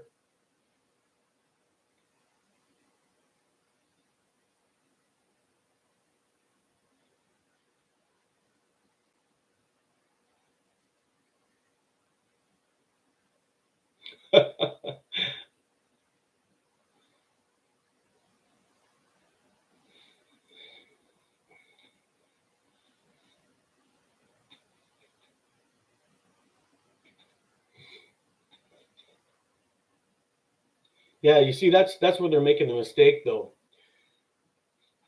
You're gonna sell you're gonna sell this product, and that's good because now they have a tool.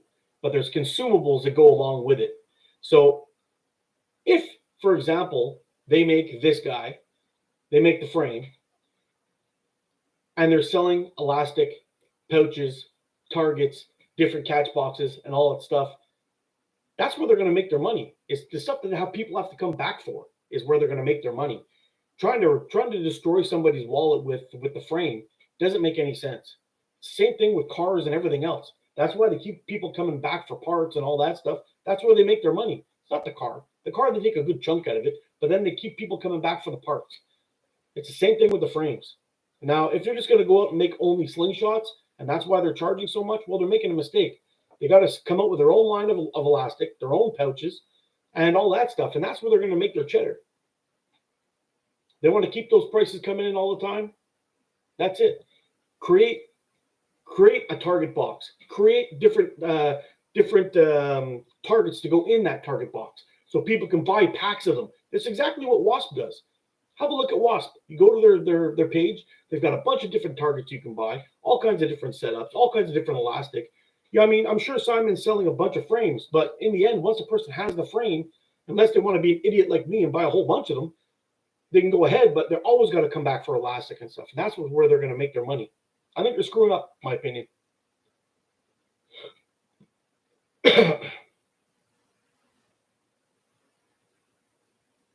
Yeah, beware the man with one slingshot. Me too, Greg. I have the SS4 from GZK. It's that one that looks like Beetlejuice owned it or made the handle out of his old T-shirt, the black and white stripes. That's the one I got. What pouches are my favorite? Well, actually, I got a video on pouches coming up. But what I will say, currently, my favorite pouch is the Warrior Mongol pouch, and it's very specific. It's got to be the blue and it's got to be Rue. That's it. I've got the red ones and I've got the regular canned natural color. They're good. They're not as good as the blue. The blue are a little bit thicker, a little bit firmer, and when they start to mold around the ball, they're just like a pit locating pouch. Fantastic. Love those pouches. But I do have some more coming. Some more pouches coming in from West Mitchell, and when they arrive, I'll be doing my video on those pouches. We're going to test out one pouch and we're going to talk about them in general, and we'll see. We'll talk about some differences because really it comes down to preference when it comes to pouches for sure.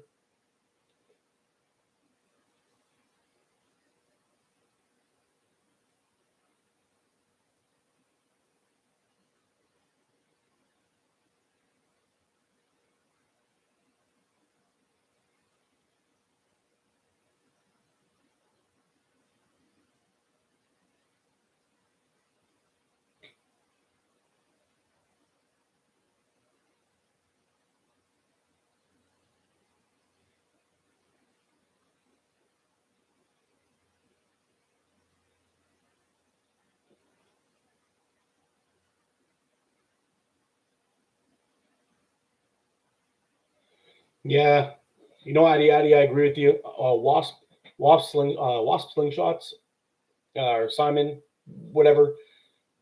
You can't go wrong. The value is really, really great. Even with the shipping, I find I can get it from there. I can get stuff from England faster than I can from the United States for about the same price. I know throughout the United States, um, the USPS seems to be much, much faster, but when it has to go international, it's absolutely terrible. It takes forever.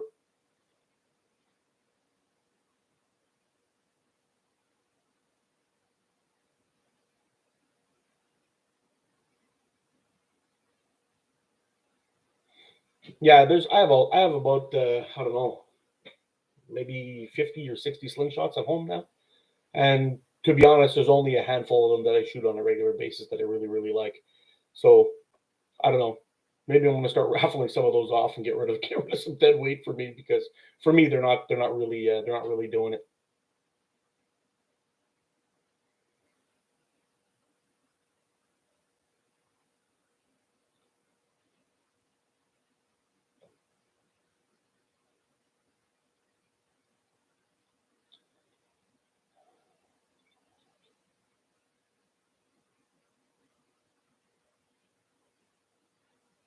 Super Sure pouches all the way. Never even heard of them, bud. Where do you find those from?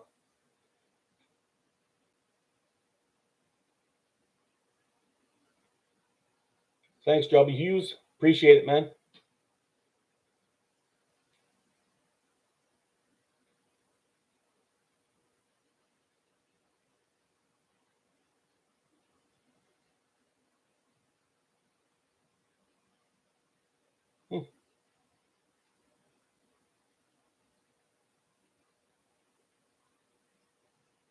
Am I preparing myself for when I get cloned? Nobody wants to be this. Come on, man. I'm not worried at all.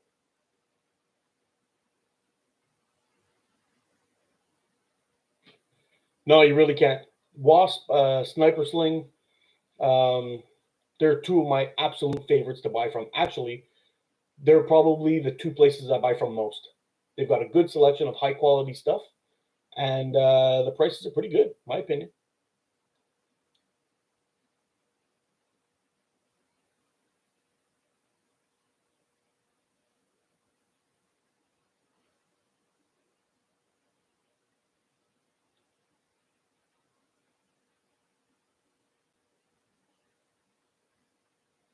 What's my review on tube catapults? I can't remember what it was called, man. I have that one. Let's see if I can find it. It was one of those little foldable pocket knife combos from GZK. I can't remember what it's called anymore, but that's the one I did my video on, and it was pretty nice. I did some pretty good shooting with that thing. I was kind of shocked at how well it shot. You know what I'll do? I'll have a look for it a little bit later because that's where we're chatting now. I'll have a look at it a little bit later, and I'll see if I can post a link in one of the community posts, and maybe you'll be able to find it there. Hopefully that'll work out for you. Rise of the right. Thanks, bro. Thanks for the support. I appreciate it, man.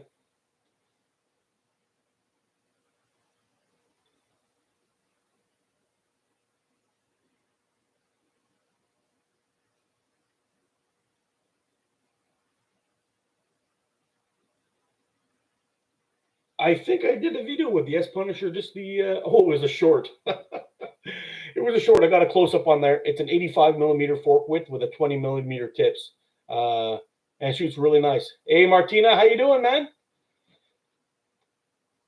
Can you show your S Punisher? Yeah, I don't have the S Punisher with me, but I do have a short that I did really recently. It's right at the top of my list. You can check it out there.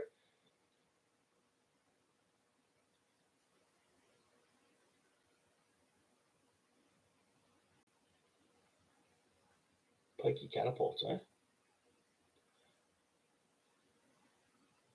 I don't really have an opinion because I never even heard of them. I'd love to see what they got, though.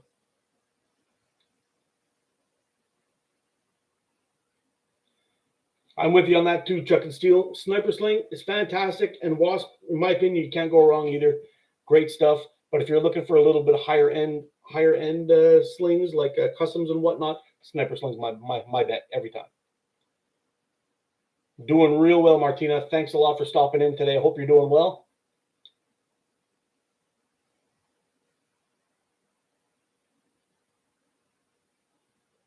Oh, that's right. Hey, you got 0.6, 8.6 Gong Chi. You're going to have to let me know what you think of those. I'm in love with the 0.5, but I bet you the 0.6 is going to be really nice.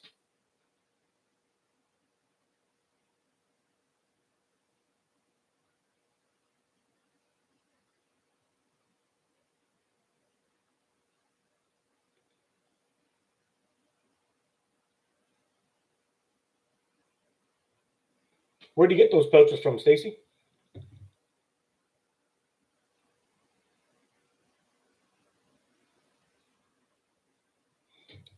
I was actually thinking about putting together, I am going to be putting together a video about pouches. But really, you can talk to 100 different people, and 100 different people can tell you 100 different things about materials, sizes, shapes, you name it. It's just an absolute nightmare. So when I'm putting this video together, coming up pretty soon, as soon as I get this lot in from Wes, I'm going to go out and do a video on it. And We're going to talk about a few things, but really, I don't know. We're going to see how well these pouches perform, because I see one that I like. There's a couple of things that I don't like about the Warrior model pouches that I have, like the hole to put the bands through is so small. Same thing with the GZK pit locating pouches too. I found that they're excellent pouches, but getting the band in, like you're sitting there stretching them and you're fighting with it, trying to get it in there. And I've had a couple of times where the bands actually tore on me trying to get it in those stupid little holes. Once they stretch out a little bit from using them, they're great.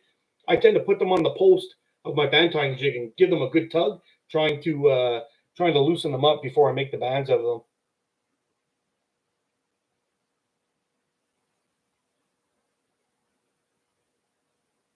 Yeah, I got to tell you, man, Min is an awesome dude. And you know what I like about Min is this guy gives props to anybody. So if somebody comes up with an idea, like I was telling him about the can busters that I made, and I sent him a message and I'm like, hey, dude, you got to make these.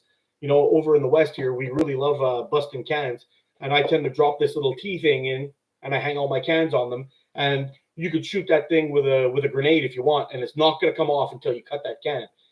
And he actually used my full name in his video, saying about who he got the idea from, which I would have preferred if he used my channel name. Would have been awesome, but he doesn't steal people's stuff. He may make it, but he'll definitely give them props, and that's what I like about him. He's an honest, he's a great guy, honest dude, and he sells all great, top-notch stuff, great service.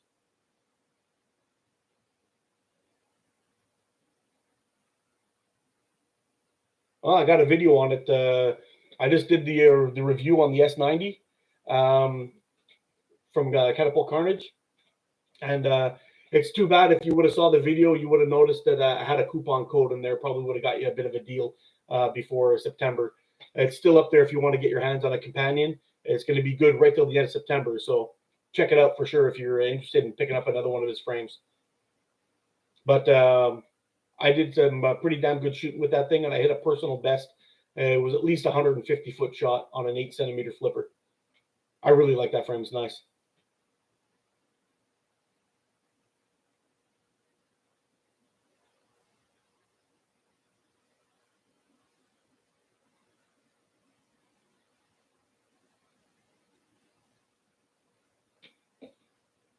Hey, Martina, I have I'm going to send you something here. Check this out.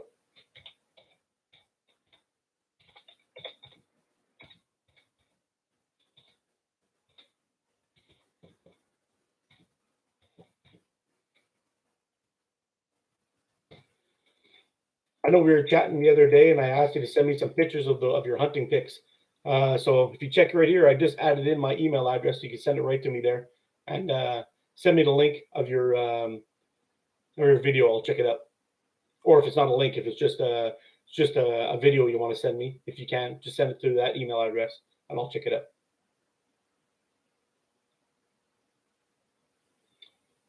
Contact Ray on one of the Slingshot forums. Can't remember what one. I'm only a member of one of them. Is the Slingshot community or Slingshot forum? I can't remember which one it is. I'm only a member of one. Or I've actually signed up for two, but I only go on one, really.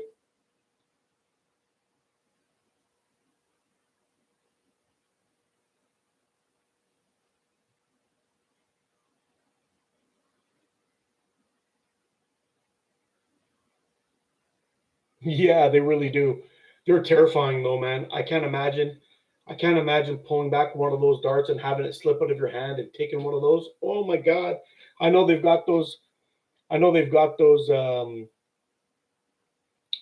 special gloves that you can put on, but I've seen some of the pictures and it's absolutely terrible. Also with archers too. We had one guy in our club who was shooting a compound, and he had carbon arrows, and one of his arrow tips dinged off the side of one of his arrows, and he didn't check it. And when he went back for his second round, he released the shot. The arrow broke and it shot right through his hand. It was the most horrifying thing you could imagine. It was terrible. It hit through one side and splintered out the other side. Oh my God, nightmare. I'm glad I wasn't there for that, but a lot of the people that were there, they had pictures of it and everything. It was the most horrible thing. And those slingshot darts are not far from there.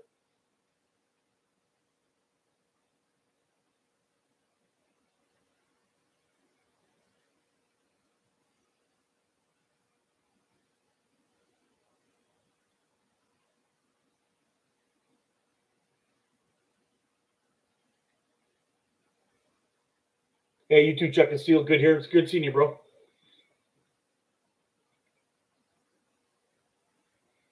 Oh, I've heard of that guy before.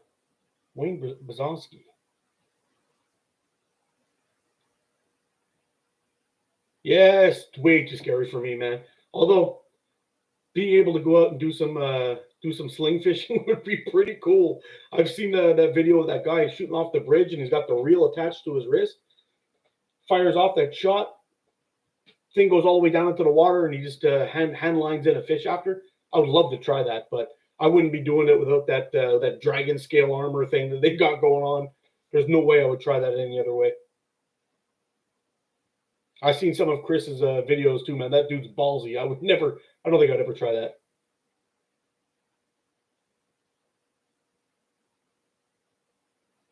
Yeah, Greg. Every single time I get up and I shoot, every time I pull those things out of the target, and I give them that good 3-second bend. Each one of them gets that before I get back. After seeing that, and the club pro, I guess we'll call it, was saying, hey, make sure you check your arrows every single time. And man, you have to. I really don't want that to happen to me. No way. And it seems for some reason too that whenever that arrow gets released, they always seem to break down for some reason. Like, why not out or up? I don't know.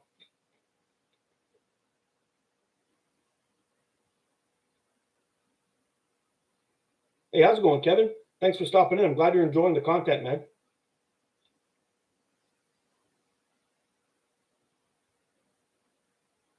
What setups would I recommend for hunting? Well, it depends on what you're going for. But from the testing that I've done, I think if you're going after some small birds like grouse and whatnot, I mean, a good quick 8mm steel probably go in through one side and out through the other. I wouldn't doubt that at all. I know it does on a pigeon, for sure. If we're talking with only headshots, though, if you're going to be going towards bigger game or I mean, even rabbits, there's some people out there take out rabbits with 8mm steel. It's probably not recommended, but they can do it no problem. Shot placement's key though, so whatever you're shooting at, you want to have the lightest draw weight at the best speed you can for what you're shooting. So in my case, one of my favorite bands to shoot 9.5mm steel was 100% bands. Although unfortunately I'll never shoot those again. But they were one of my favorite bands. The 0.7 100% was absolutely vicious in shooting those. 0.7 9.5mm steel, I was getting, I think it was around 270 feet per second, which is more than enough with 9.5mm steel. And that's where I would go. Hey, take care, Stacy. Thanks for stopping in, bro.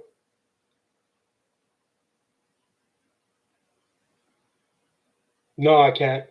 And you know what? Even on those little even with those slingshots, they all have that barb that's on the inside to hook into. It's like a fishing hook. So once that goes through there's only one way that's coming out. It's the other direction. So they got to push that all the way through. And having those carbon arrows that go through your hand and they splinter out in all kinds of different directions, that's got to be a nightmare. That's got to be, X-rays, probably lights up like a Christmas tree, all little pieces of carbon in there. They got to get that out. Infection's going to be terrible. So they're going to be digging around in there all over the place, pulling that stuff out. Nightmare. Yeah, you can. I just had an issue with ordering from there. I had a bit of an issue, and it was the second time where I had to contact them to get my stuff. The first time they corrected, the second time they never answered me. So, you know what? Screw me once, shame on you. Screw me twice, shame on me. It'll never happen again. I was kind of disappointed because I've done a lot of promotion for them, all on my own dime. And I sent them emails on every platform you could imagine. I even directly contacted Jan himself and saying that, hey, man, where's my stuff? And he just never answered me. So enough of that guy.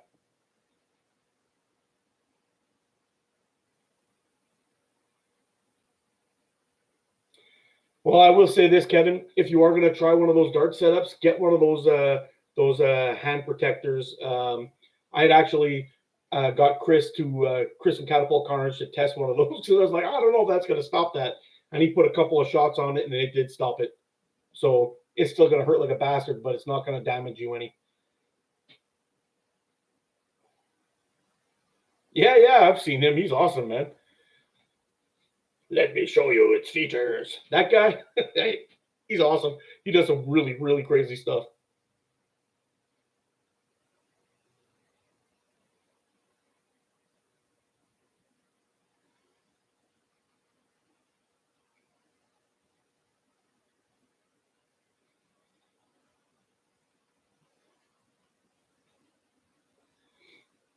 Yep, I've done quite a bit of testing on South Wales caddies. I'm about to go into 0.6 soon. I've done 4 or 5 different other sizes already, but I'm about to go 0.6, 0.6, 0.7, 7.5, 8, and 9. I think I have four more I have left. I'll be testing them. So far, they're really great. Actually, I am in love with the 0.55. That's what I have here. These are amazing bands. Nice and fast. Nice draw. Everything. I love those bands. They're great. South Wales caddies are great bands. The only thing is, I've had a couple of people contact me saying that they've reached out to try to get them, and Jordan hasn't replied. So I don't know what's going on there. I'm hoping he's going to set up with the website soon, so I can just send people there and they can do all their buying directly from there, and it won't be an issue. Hey, how's it going?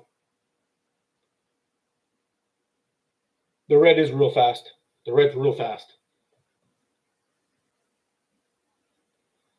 What did you miss? I just joined. Well, we've reached 5,000 subscribers.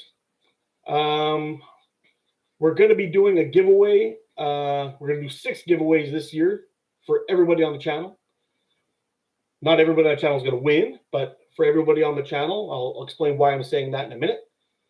We're going to be doing 6 giveaways this year. I'm going to be getting rid of, or how do we say this? I'm going to be doing a giveaway for Elastic coming up very soon. The first one's going to be Sniper Sling. You guys pick the Elastic. What size you want. The second one is going to be South Wales caddies. That'll be 2 months later, and so on. I'm going to be picking from all the guys that I really support and like. All the vendors that I'm out there that I really like. So that's going on. Also, you'll see when you check out some of my videos down below, there's now a join button down there. I am going to be offering, I don't know how to call it, but it's like a membership. It's like $4.99 a month. The members are going to be able to join the channel. Basically, what we're going to do is you're going to be getting like a little sign on you. So whenever we're doing live videos and all that stuff, when you guys pop up, it's going to show a little badge beside your name, letting you know who you are and that you're part of the memberships. I'm also going to be doing polls. So on frames that I'm interested in, I'm going to be coming up with, I'm going to be putting them on a list, and I'm going to be asking you guys which ones do you want to see me review first. And you guys poll.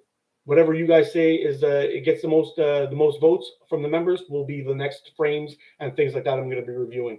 Now that's going to be slingshots, target boxes, all this stuff. I'm going to put all this stuff down there, and you guys are going to be picking out of the list that I provide of what you want to see next. What else is going on? I'll also be doing members only live feeds, and I'll also be doing giveaways for members only as well. So everyone's going to be involved in this. Members are going to get their chance, and also so will the regular viewers. But the members will also be able to get in on the regular viewers' giveaways as well. So that's what's good. That's what's going on. I'm going to be putting all this into a video very soon, and we'll see where it goes. And if everybody's interested in this, well, that's what we're going to do. We'll see. We'll see how it goes. Thanks, Greg. Appreciate it. I don't know if the emails come through yet, Martina. Let me have a look.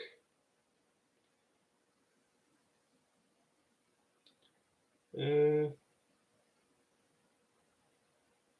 got a lot of notifications here.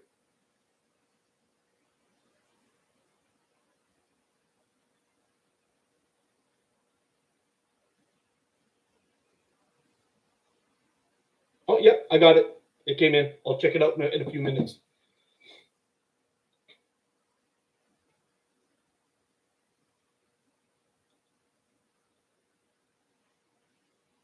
Yeah, I thought he was coming out with a South Wales Caddies website as well. He told me he was supposed to be up around the end of August, and it got pushed to September. So I don't know. We'll see when it pops up. But as soon as it gets rolling and it's live, I'm going to add his contact info to all the videos that I've done for his products, because he's a good guy and he sells some good stuff. Thanks for stopping in, Steve. See you later, bro.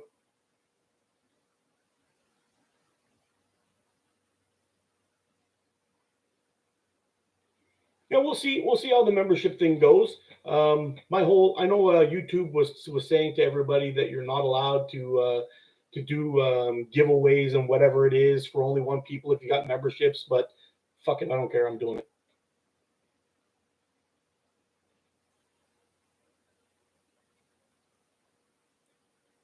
Also, there will be community posts that I do for everybody, and there's also going to be members only community posts, all that stuff.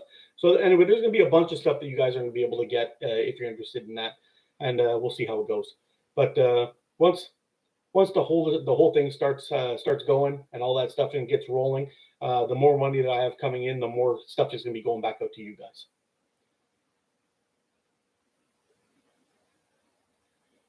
What's the hardest hitting band for 9.5 steel in the middle? Very simple. Sniper sling back, 0.7. The fastest bands I've ever tested for heavy ammo, ever. Over 315 feet per second for 9.5, and in the 270s or 280s for 11 mil steel. Insanely fast.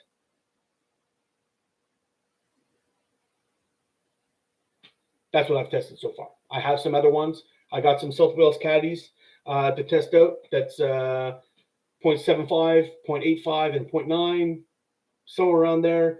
I also have some Shishu that we got to test. I also have a bunch of them, but there's so much of them, and I'm kind of getting a little burnt out with the band testing. I want to go out and do some shooting, maybe some bushcrafty stuff with some shooting, all that stuff. I gotta kind of mix them up a little bit because it's getting a little bit tiresome doing the same reviews, same thing over and over and over again.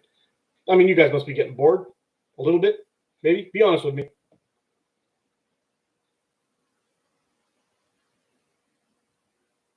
You know what? Steers Wild Slings, another awesome people, two awesome people. Both of them. I mean, when I first I hadn't met Martin yet. I dealt with Kay pretty much in the beginning. Two awesome people, super nice people, great product, easy to deal with. I know they're having a little bit of trouble. After I did my video, they're having a little bit of trouble sourcing some materials because they're gobbling it all up. But I'm hoping they get back on track because that product is absolutely amazing. It's amazing. The only complaint I can make about that whole thing is it's a little bit loud if you miss. But here's an answer. Don't miss. Put your targets on there and start hitting it, and it's amazing.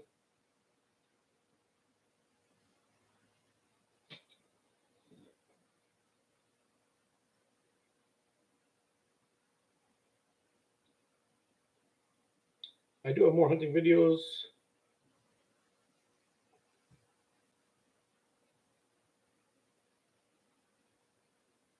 Let me see. I do have a video from you, Martina, and I'm checking to see if it's working.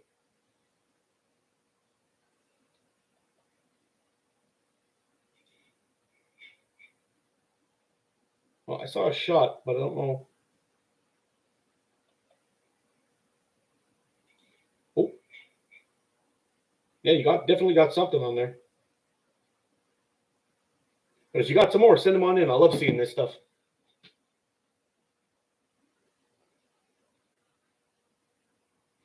Yeah, you know what? Before I started this channel, I actually had a like a bushcraft channel for many years. I did a lot of fishing, ice fishing, wild camping, all that stuff. I did take some of my overnighters and I put them on this channel for people to check out, but they didn't do all that well. And actually, my last video that I did where I did a canoe camping trip, in Algonquin Park. I did 53 kilometers by canoe through from Lake Traverse to Lake McManus, and hit all the whitewater. We did rapids, portages, cooking, catch and cook. I did all that stuff, and the video didn't do really good, man. I don't know.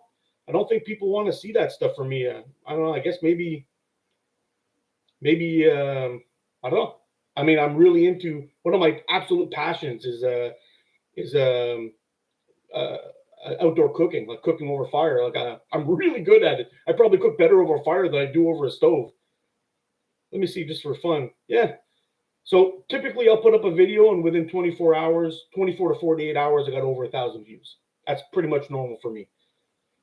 This video's been up for over a month. Epic 5 days in the bush, 53 kilometers. Lake Traverse, Lake McManus. I don't even have 400 views, 388 views on it. It's a 42-minute video. Maybe it's too long. I don't know. I could have split it up in a couple of days maybe, but did some fishing, catch and cook, hiking, portaging, everything. And they don't seem to do well on my channel. I'm still going to pop them up from time to time because I love doing that stuff, but just to mix things up from the reviews and whatnot that I'm doing. But I'm going to try to do some more shooting and outdoor cooking and that kind of stuff. And as long as I think I got slingshots going on in it, I think my viewers will enjoy it.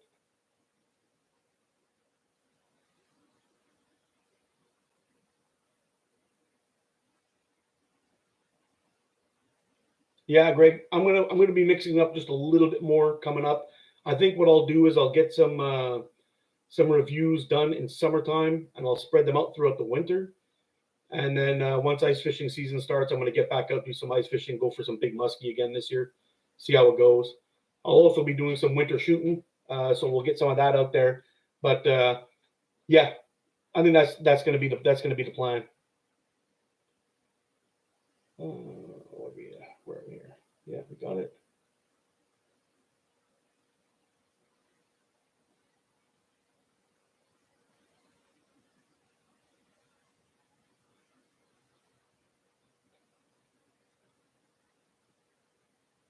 The Celtic Caddy bands are fantastic for heavy setups. I really, really like them. I did a review on 0.8 and I think 0.7 Celtic Caddy. Both of them were fantastic. They shoot really well. A 9.5 and 11 mil steel, getting good speeds, nice draws, and they're actually pretty good in the cold too. I have to say, Celtic Caddy is pretty badass in the cold. Good bands. Good chatting with you too, buddy. Thanks for stopping in. Appreciate you. Yeah, Celtic Caddy, you're really, really good. I think the only place you're able to get them now from is Jordan, and I don't know if or South Wales Catapults. I don't know if he's still carrying them or not. I'll have to ask him.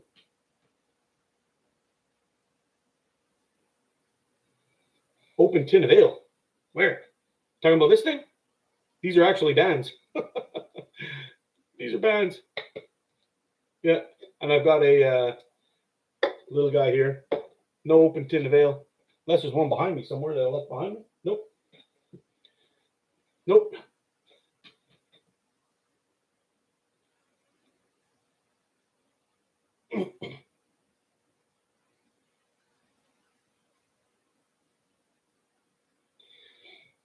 Well, we'll see what happens with the channel, but I'm feeling pretty good. I think I've got a good group of people that follow the channel. I don't get much hate or any silliness or nothing like that from people, so I'm enjoying it. I do have the odd person that disagrees with my methods, but that's fine. That's what it's all about. Sling shooting is not about doing it only one way, and that's what I'm hoping to express to people in my channel. And as I learn a few things out, I'm trying to pass on the knowledge that I've learned, things that make things easier, or aiming and all that kind of stuff. The tutorials that I couldn't find when I was starting out, only like 2.5 years ago. So I'm hoping that all those little tips and tricks and that playlist that I keep adding onto my end screens. I don't know how many people make it that far in my videos, but I keep adding those things there, and I think it's helping some people out. I've had some good feedback on some of those videos, so I'm going to keep them coming as I'm going. I have this little black book. Wherever I have an idea pop into my head, I just put the title in there, and a brief description of what my thought is, and I try to break it down into a video, it just doesn't always come out to be doable in a video for some reason. It's like that pouch video I'm working on. I've got like 4 or 5 pages of crap in there written out, and I gotta figure it all out of what I want to talk about, and how I'm going to set up the video to come across without being too biased on it, on my opinion. Because really, when it comes to pouches or slingshots or elastic or whatever it is, it's really all tailor made to the shooter. So that's why I kind of try not to answer those questions when people are asking me what my active band length is, because I've got a 30-inch draw. The person asking me might only have a 27-inch draw. The taper that I use is different. How I tie my pouch is different. There's too many variables to really say what really is best. It's really what's best for you in the end.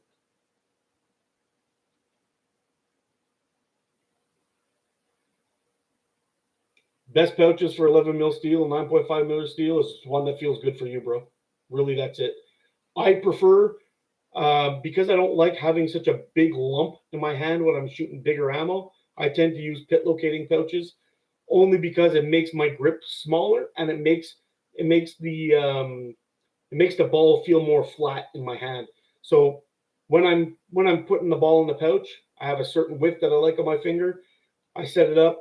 I use pit locating pouches for bigger ammo, but that's my opinion, and that's my preference. So that's a tough one to ask for, bro. As long as the pouch is big enough to properly hold the ammo, everything else from there on is personal preference.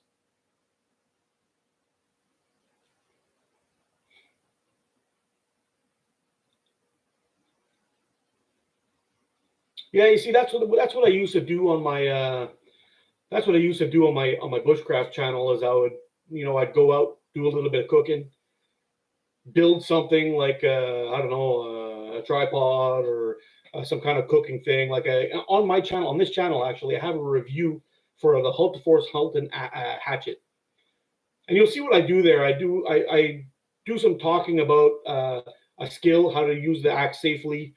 Talk a little bit about this. I chop up some wood. I create a fire with it. I talk about how I create the fire, and then I also cooked a Cornish hen, which I spatchcocked with my axe. So it did really, really good on my other channel, and it stunk it up on this one again. So I don't know.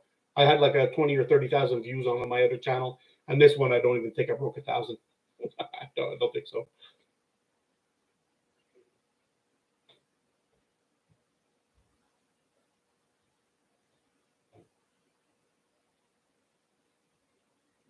But for a lot of these outdoor videos that I did one with my brother. Actually, me and my brother, we went out and we did a hike through the woods. I did some fun shots. We were just bushwhacking through some crazy bush, and we ended up cooking some meat right on the coals. And again, that was another one that didn't do too good. We were out collecting Y forks and whatever, and I don't know. I have a hard time figuring out what the deal is with that. I mean, we were doing some fun shooting too. We were popping eggs and setting things up in the bush, and I don't know, just didn't do well. The other channel was actually called Adventure Time Outdoors. I have a bunch of tutorials on how to make fire with ferro rods and all kinds of stuff. I just got to a point where I got sick and tired of people just freaking trolling my channel all the time.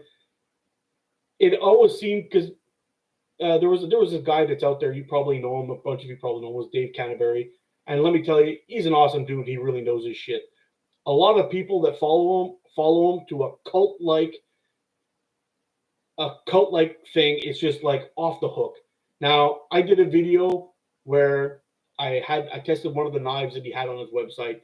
It was the Jeff White bush knife. I did a review on this knife.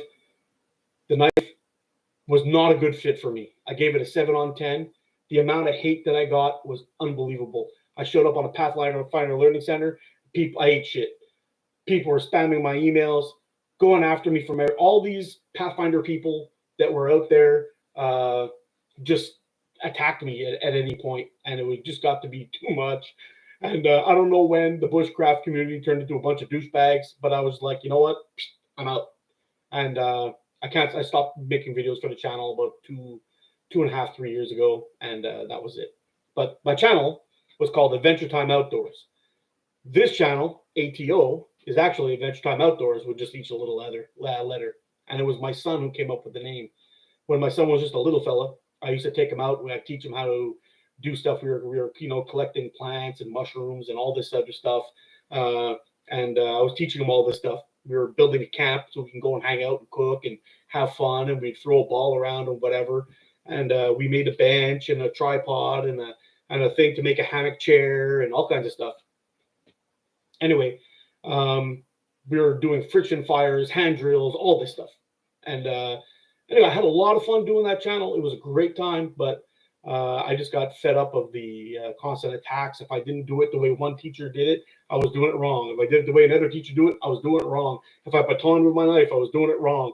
Everything was wrong. And I just thought, you know what? Enough. I have a really good skill set. I know what I'm doing. I don't need a 4-foot knife to go in the woods. I can just go out with my little Swiss Army knife and survive just fine. I really know my stuff. And I'm not going to sit here and argue with whose skill set's better, if it's Morris Kahansky or Dave Canterbury or all the other ones. Just not into it. So that's it. I ditched the whole bushcraft scene, and I started coming into the slingshot stuff, and that was it. Here I am.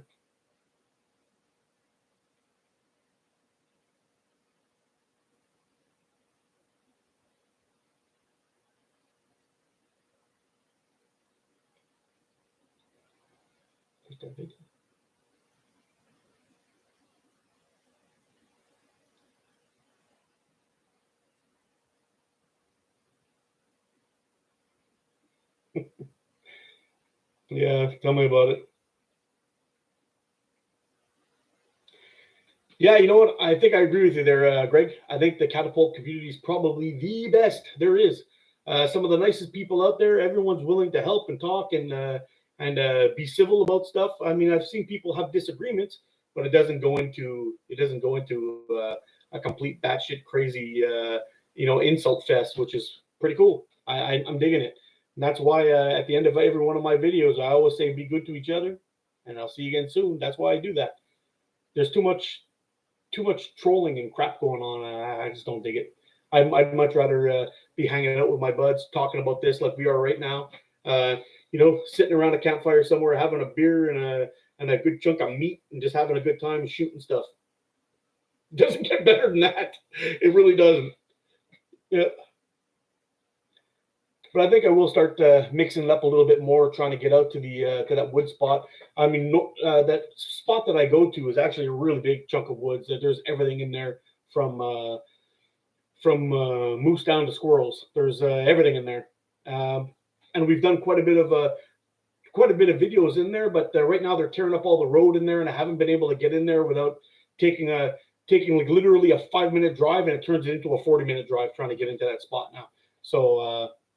I don't know. The last one I went out there, I did the video for the S90. I drove out there, and it was an absolute nightmare getting in and getting out. Terrible. West Yorkshire Catapults. How you doing, bro?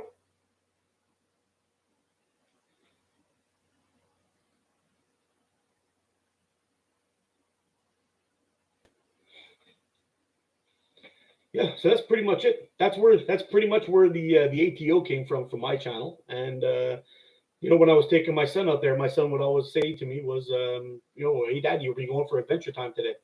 And that's what he would go for adventure time. That's it. So we started the YouTube channel, and that's where it all came from.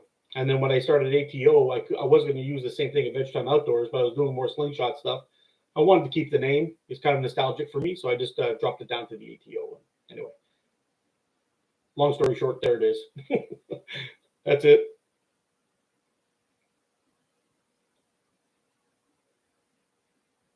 Yeah, so it's going to be pretty interesting. We'll see how all this works out.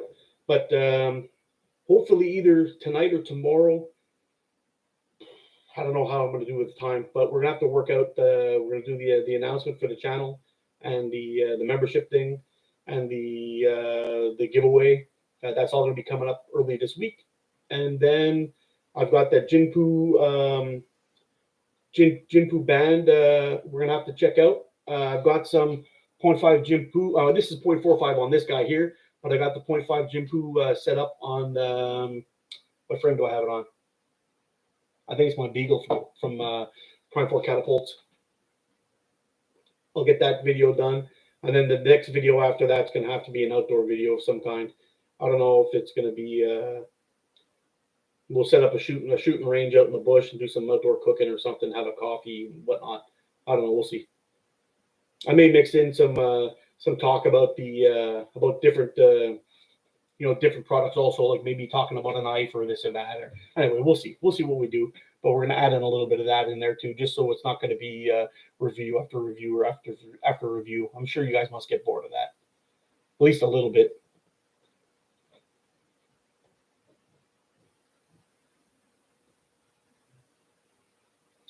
You know, Addy, I really do try to keep everything as honest as I can. I'm not a salesman. I do a lot of reviews of stuff that I like. That's why you don't see very much stuff that I don't like. Back in the day, I had a guy from a company called gearbest.com send me a hammock. It's supposed to be the best thing on the world, and I freaking ripped it. It was an absolute piece of junk, and I basically said my piece, and this guy was really mad. He wanted me to send it back and all that. I'm like, look, dude, I have a responsibility to you guys, all my viewers, to give you my legit opinion on stuff. Nobody's paying me to say this is good, this is bad. Nobody's doing that. I'm giving my absolute opinion on stuff. If I think it's shit, I'm going to tell you so, and I do not care. I may reach out to them and say, hey, man, I think your product's a piece of shit. If you want me to not put the video up, I'll do it. Most of them have said, okay, don't do it, because that other guy that I did that thing on hammock, my exact words were, this thing cost $15. It's an absolute piece of shit. It's not worth $15. Don't buy it. That's what I pretty much said at the end of the video. And man, we ate a lot of crap. I ate a lot of crap on that, but it's too bad. Too bad. I have a responsibility to keep it real and be honest with you guys and give you my honest opinion. And if I think something looks really cool but it's built really shit, I'm going to tell you. I promise you that. Oh, Greg, I've done a live stream from the woods one time, and it cost me a fortune in data. A fortune. I think my phone bill went up to like $150 that month. I don't think I'll do it again. If I do a live stream on there, it's going to be really, really short. It'd be like, yo, bros, what's going on? Peace, I'm out. It's going to be one of those deals.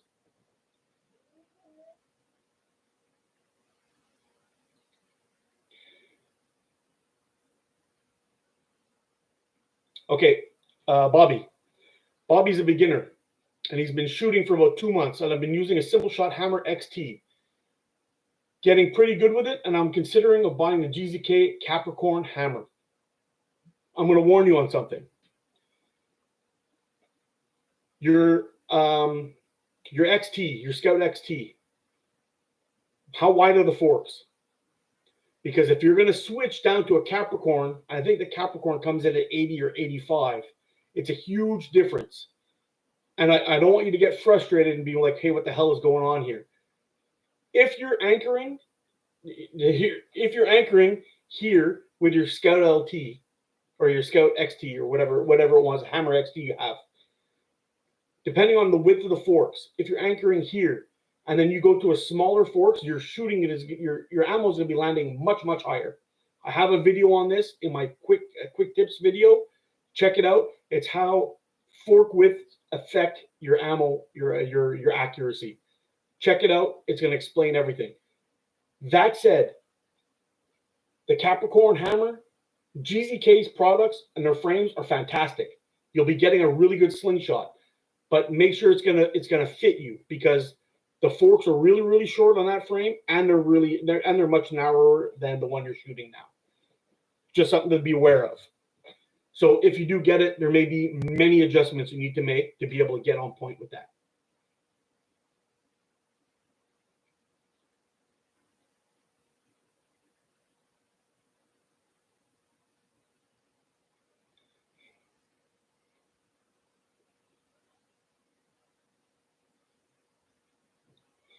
Out of the ones that I've tested, yeah.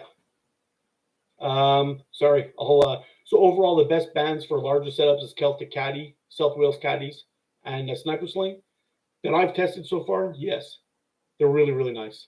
I have done some shooting with what are they called down in the U.S. They're Simple Shot. I don't like their heavier bands. Their lighter bands are fantastic, but I'm not a big fan of their heavier bands. I find their drawers really, I don't know. They feel like I'm shooting bicycle tires. But they're smaller, thinner bands I really, really like.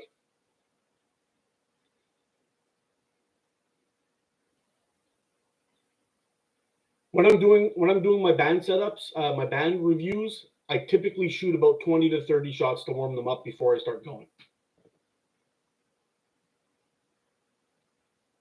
And almost all brands, when I first set them up, they'll stop dead at my cheekbone, and then after getting them out into the warm and they start stretching, they usually end up releasing a little bit of extra. That's why you'll see by the time I get to testing the speeds, you'll see me pull it, and I end up going a little bit farther back.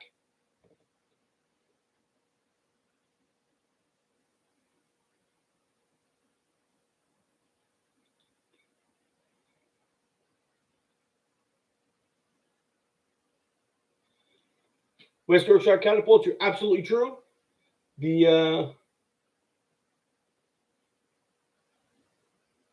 Hold on a second. What are we talking about here? Okay, no, sorry, never mind. Don't know what you're talking about.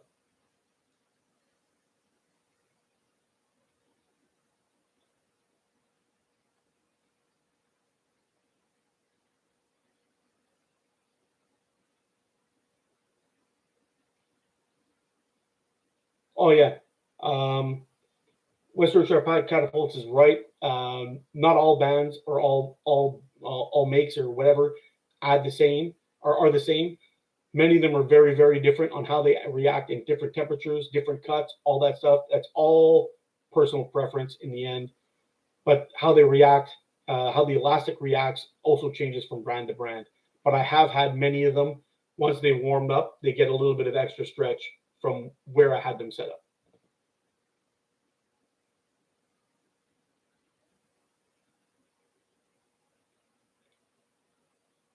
Yeah, actually, Addy Addy, I was talking about the Titan Hunter. My favorite frame at the time, by far.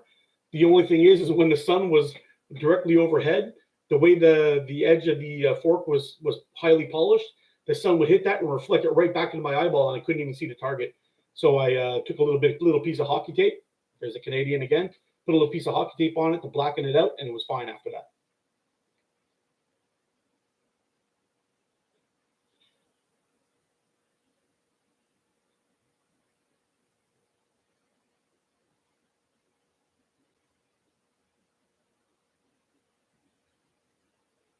No problem, Bobby. I just wanted to make sure that you knew that because I actually had that problem one time. I ended up buying. I had the Titan Hunter for a long time, and GZK came out with the Yayen. I think that's what it was called. The fork width on that thing was only 75. I was putting the fork on my target, and I couldn't figure out for the life of me why I was shooting like 6 inches higher on every single shot. It took forever to figure it out. And then finally, I did a video where I took a whole bunch of different fork widths, and I went out and I started shooting, and I figured it out. And I was like, oh, no wonder I was shooting before at a 90 millimeter fork width, and I was hitting right where my tip was pointing. And then when I started changing sizes, I was having problems. I thought, I just can't shoot this frame, but it's not true. The whole thing is your relationship with your anchor, with the fork width that you're shooting, how everything is set up. All that stuff makes a difference on your accuracy. Some people have no problem with changing their anchor.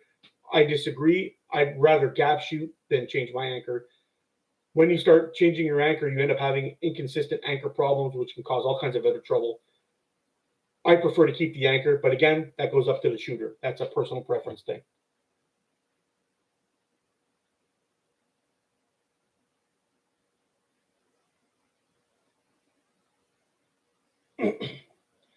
South Wales caddies, I have some to be done. I've tested all the way up until I think it was 0.6 red was the last one I did. I have the 0.6 black or 0.65, I can't remember. And then I have 0.7 or 0.75, I can't remember. I got 0.85 and I got 9 to do. I'll be testing all those.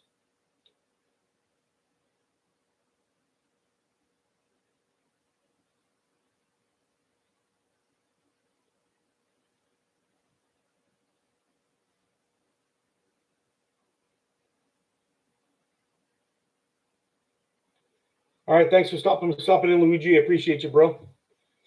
Holy smokes, guys, we've been at this thing for 2 hours and 15 minutes already. Holy smokes. You guys are sucker for punch and look at this ugly mug for 2 hours. Holy, you guys got problems. Bad news.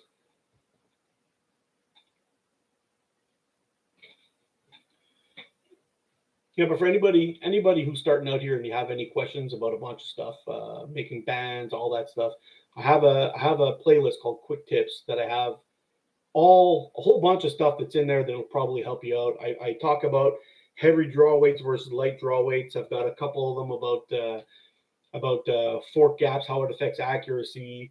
I got to think about releases, frame hits, all that stuff. It's all in there, and I think it's a good stuff that'll help you guys out.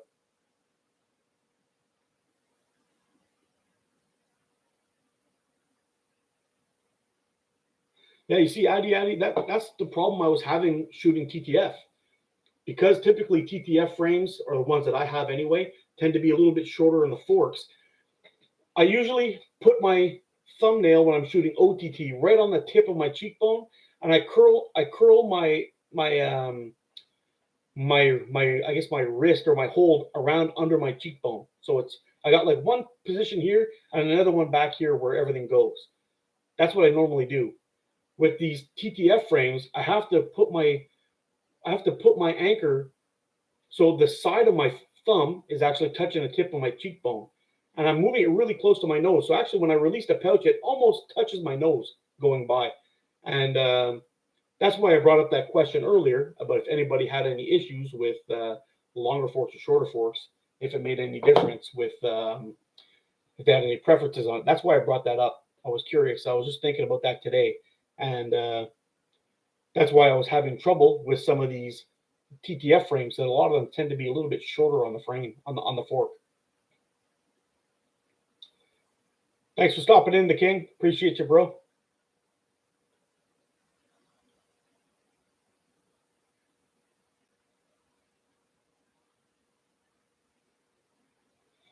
Antoine, if you're just starting out shooting, there's a few of them that I highly recommend. One of them is actually the Scout LT. I say that because it's possible to shoot it. It's designed to shoot in a pinch grip. So something like this, where you got both fingers that wrap around. But it can also be shot in a brace grip where you put your thumb down. I actually shoot it both ways and have no problems with it at all. The Wasp, hold on, let me finish with the Scout LT. With the Scout LT, you're able to shoot it TTF and OTT. So TTF through the forks, OTT over the top. You've got many options that you can explore and see which one you prefer, which one feels better, which one's the thing. And the only thing is, the only difference is that it's a 90 millimeter fork width. That's what you're stuck with, which is kind of like a good in between, because you see frames from 80 to around 100, so 90 somewhere in there in the middle, which is kind of nice. I think it's a good place to start. Another one I would also recommend is the Wasp Enzo, which also shoots OTT and TTF. And it's a little bit chunkier than the original Unifox, so it's got more meat in the hand, more controllable, although it's designed for a thumb brace shot. But I highly recommend those two frames to start out with. And they're not too expensive also. They could come in at a good price range, reasonable price range.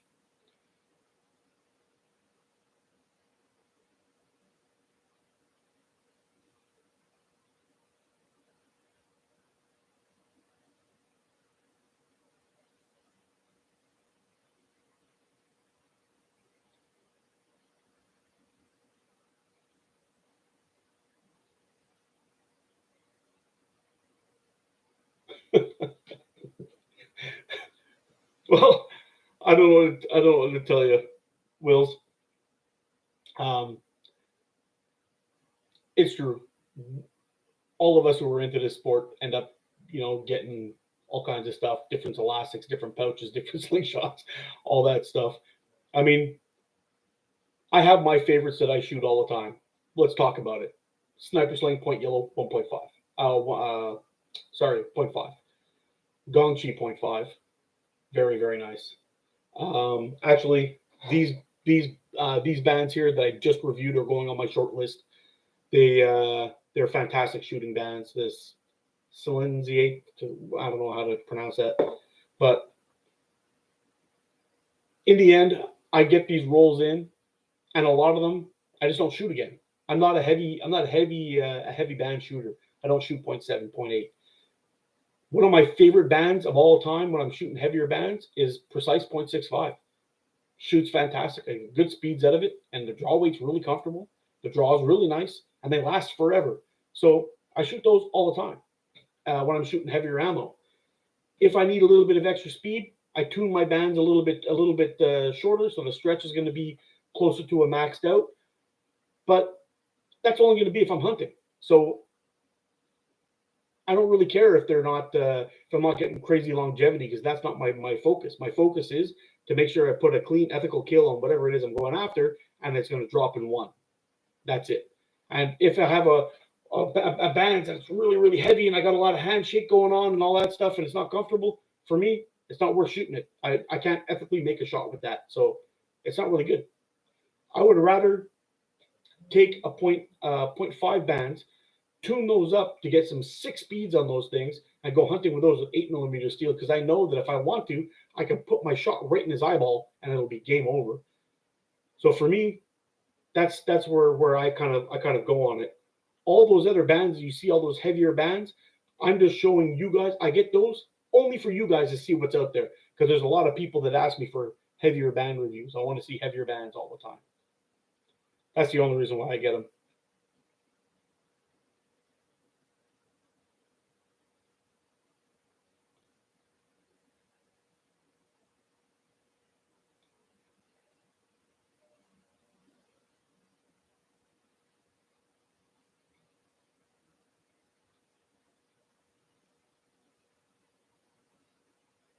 The white bands.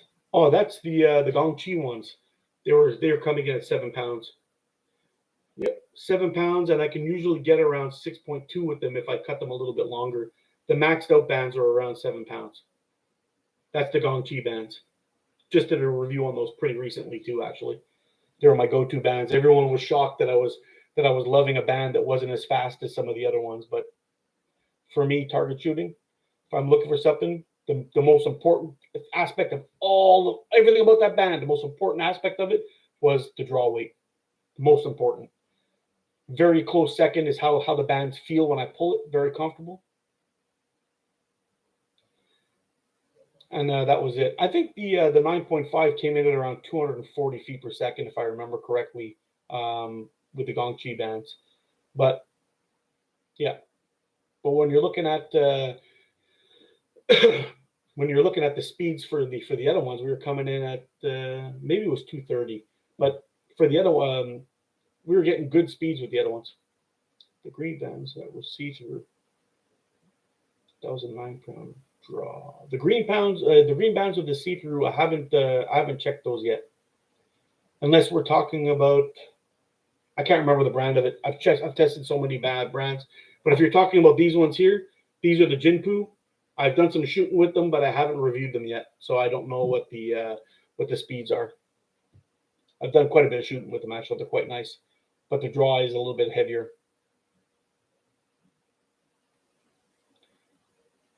The green bands are see through. Yeah, I know these ones. These green bands, they're not see through. They're kind of like I don't know, like a teal, I guess. I don't know what color you'd call them, but they're not see through. These were 0.55 and they're fast. Really nice. South Wales catapults. Great stuff.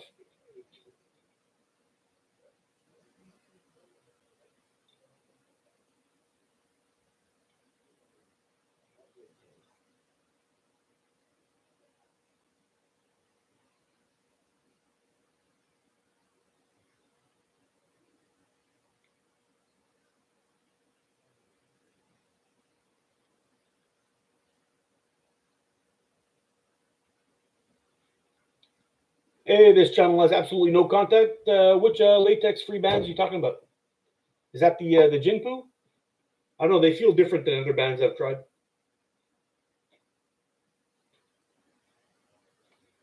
Which one's he talking about?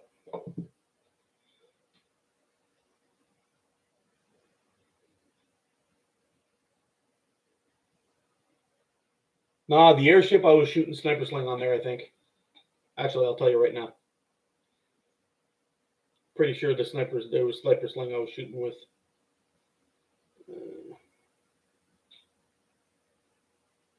Yeah, the S airship was a sniper sling 0.5. I was shooting one of those.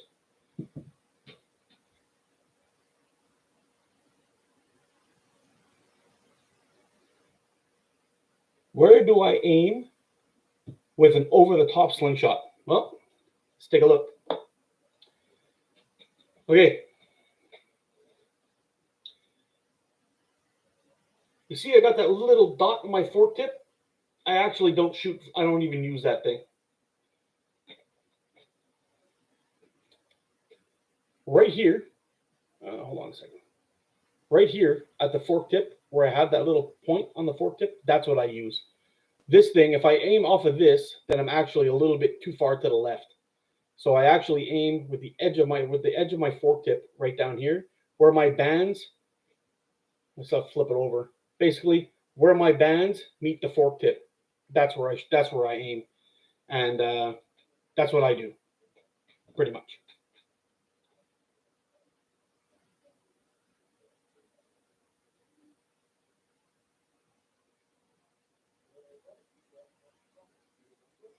Yeah, maybe you're right. Sniff test. You're trying to set me up, bro. I think that's what's going on here. You never know. I don't know. I don't know. These kind of stink. I'll tell you that much. Every now and then, you open up a bag of elastic and you just get blown away. I've had some that smelled like fish. I've had some that smelled like I don't know, some kind of chemicals. There's so many different smells that come out of these things. I don't know what they're doing to them, but they're pretty gross. Yeah, but you know what? If it's TheraBand, you're doing great because that stuff smells fantastic.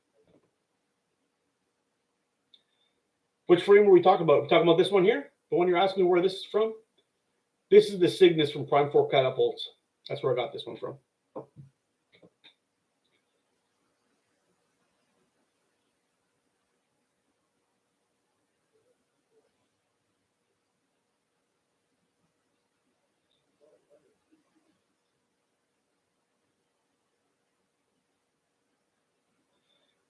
Yeah, you're gonna be hard pressed to find an elastic that smells better than TheraBand. That stuff is fantastic. I get to sit there and sniff the box all the time. It's great.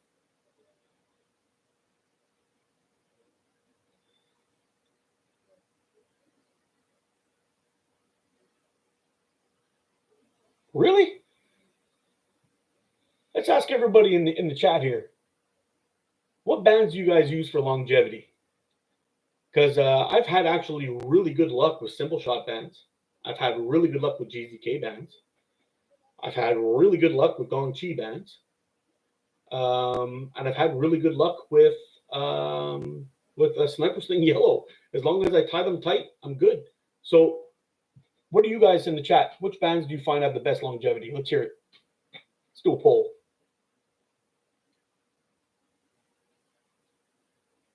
There's a lot of things that can go into that can cause band failures early, though. All the way down to having a dull rotary cutter can cause it.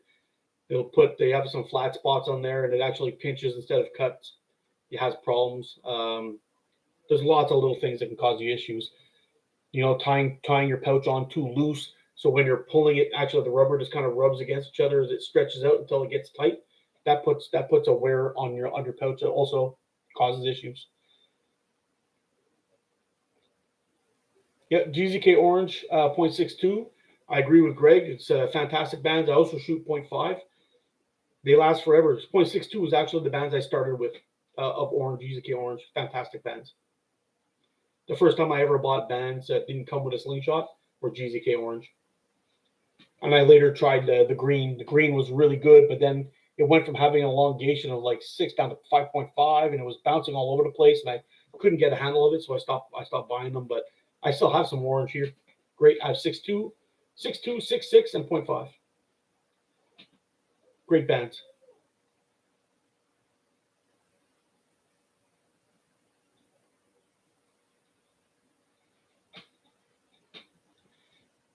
Yep. A lot of the pre-made bands that I used to get with my slingshots, I found that they always came untied even before the bands would break. So it used to frustrate me a little bit. So that's when I switched to making my own elastic, taking care of my own elastic, making my own bands. And the amount of money that you save by making your own bands, it's insane. I know a lot of places sell their bands, their pre-made bands, for about $5 a pop. You buy 3 bands and you've bought yourself a roll of elastic. 3 bands, you're talking 3 bands will give you, I don't know, let's say absolute best 3,000 shots. You can make, I don't know, out of one stripe of this big of elastic, I can make 3 band sets, and I've got 2 meters more of it. So after cutting 15 centimeters off that, I've made my money, and everything else is free. That's how I see it. So yeah. How long has been just being to come and tell them? Hey, how's it going, Mick? Big howdy back at you too, partner. Little cowboy, it's awesome. Yeah. Yeah, so really, if you guys aren't making your own bands, you really should consider it. I mean, even after buying your first band set, I think I calculated it one time, and it turned out to be like 40 band sets per roll or something like that. But even if you add in the amount you paid for your elastic, and you were going to buy 40 times 5, I mean, do the math on that. Right there, you're already talking. You've already paid for your mat, your rotary cutter, and your ruler. You can start with that. Get into band cutting templates later on if you want to. That's fine. But you could probably even put in a band cutting template with all of that and still be under the amount. It's so much better to be making your own bands.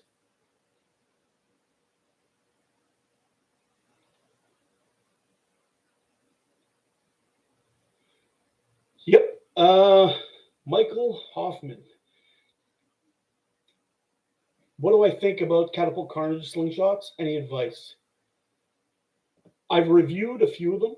I've reviewed the Titan Hunter, and I've reviewed the S90. I am going to be doing the companion. If I had to pick my favorites out of those 3, it would be Titan Hunter and a companion. I love them both. S90 is really, really good, but I prefer the other 2. Now, that's my opinion only. The big difference between the 2 of them is the Titan Hunter has more squared off forks on the side. The other one points out on the sides. I have a little bit of trouble seeing close, so having a sharper corner at the end actually causes me issues on the S90. That's the only difference. And the handle's a little bit shorter. I prefer the longer handle on the Titan Hunter.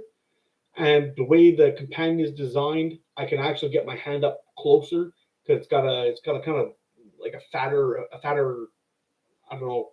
There's more meat to the forks, so I'm able to get my hand up closer. I prefer the companion to the S90, but I think I prefer the Titan Hunter medium size to the companion. But really, you can't go wrong with any one of his frames. It really depends on your hand size and all that stuff, but any one of them are good. And actually, if you're looking to get one, and I have a promo code for Chris's shop right now. If you go to the S90 review that I recently did, I think it's my last video or 2. I have a coupon code or a promo code in there that'll get you, I think it's 20% off. So go ahead and check it out.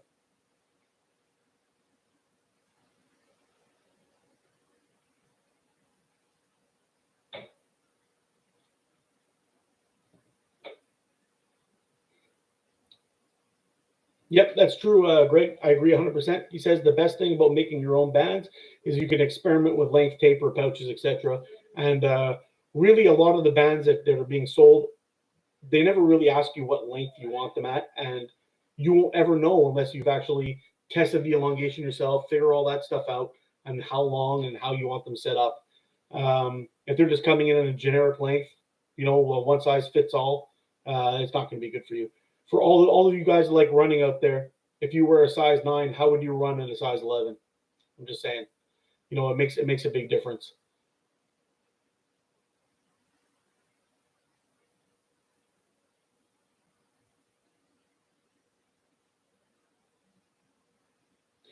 You know what?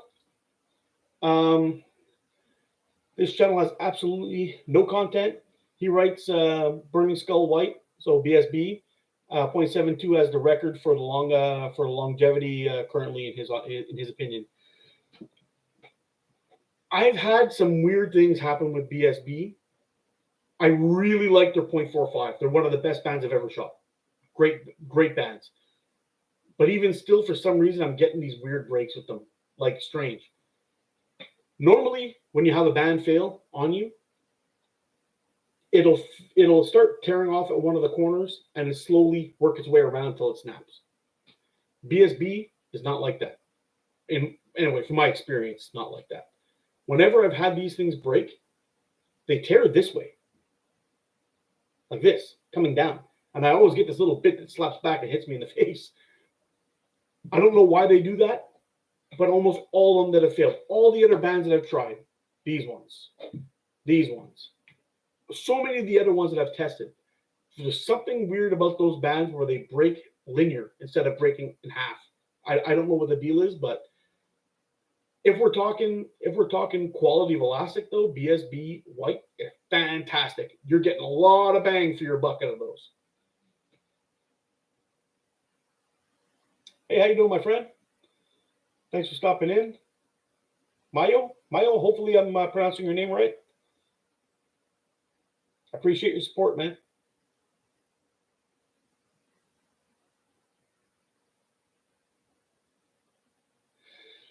Yeah, the Evo Ergo. Oh, man. Caddyshack Catapult's got some bunch of cool stuff going on, man. They really do. They recently released the Ergo. They released the Evo with the smaller forks, the 85 millimeter forks. I just wish the 95 was a little bit wide for me. The 85 is a little bit short for me. I wish you would have done a 90. I asked Wayne if he'd be doing a 90. He basically told me fat jacks. He didn't see the point. I don't know. It would have been perfect for me though if he did.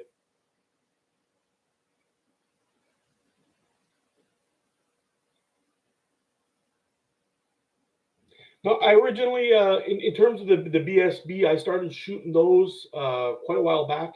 The first ones I got were 0.65, and I probably just got a bad roll. I think that's what happened. But I actually had one spot where I rolled it out, and I actually see through it in one spot.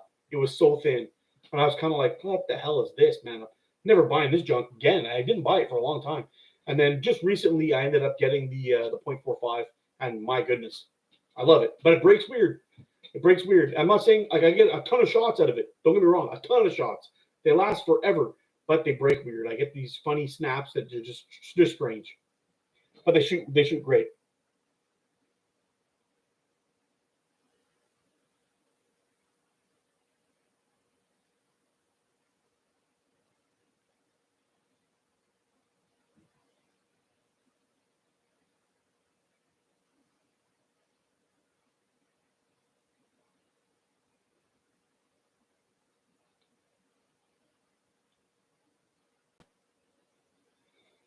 Usually where the tie meets the pouch. I know a lot of people like shooting. Do I have any here set up with the? I actually used to use amber belt exclusively to tie my bands because I was getting some bands that were tied with the crystal string, and the crystal string was coming loose when I was shooting. Now I wasn't making these bands. I was buying these pre-made. When I switched to making my own bands, I went to the amber belt because everybody was telling me the amber belt's better. But I found that the amber belt or the belt was actually cutting my bands. So I tried the constrictor knot, I tried this knot, that knot, blah, blah, blah, did cuffs, all that stuff. And that's when I did those things. I was actually exploring myself, trying to find the way that I like best. Well, I found the way I like best, and I went back to crystal string. So I'm using this stuff to tie up all my bands now. I don't have an issue with it at all. It never slips. It never moves. It doesn't do anything. It weighs next to nothing, so it doesn't hinder my band speed or anything like that. And I pull my bands nice and tight. Put them in a band tying jig, and I do 10 wraps, 10 wraps on each side. And I tie them up good and tight, and I've never had one loop come loose. I don't have any issue with the belt actually cutting into my bands. Nothing. It's there. It's good. So I shoot exclusively now crystal string. I got a bunch of band tying belts that I'll probably throw into giveaways at some point and send that off in boxes with a bunch of goodies. And that's it. But I'm a crystal string guy now. That's it.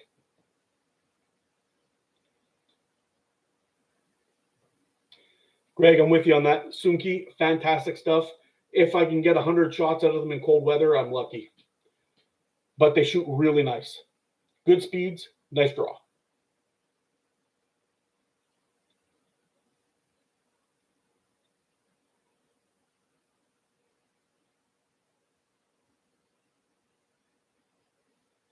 When you say, Matt, when you say SS, are you talking about sniper sling or simple shot? Because I actually used to shoot Gongchi .65 back in the day, and I was getting pissed off because I had a couple of them break at the forks and hit me in the face. And I couldn't figure out what the hell was going on. And I was like, man, I got a shitty roll. I called up Wayne. I was pissed off.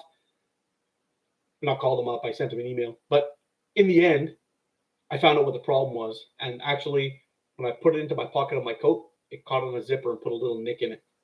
And that was it. And actually, it happened to me twice. And the second time was when I put the frame inside one of those GZK cases with the zippers. And I caught that too.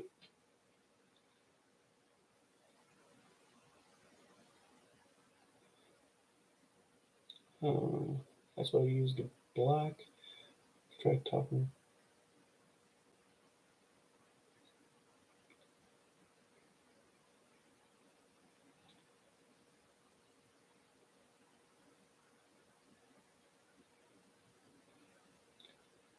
Yeah, you're a Cuffs man, aren't you? There, his channel has absolutely no content. You're a Cuffs guy, I think, right?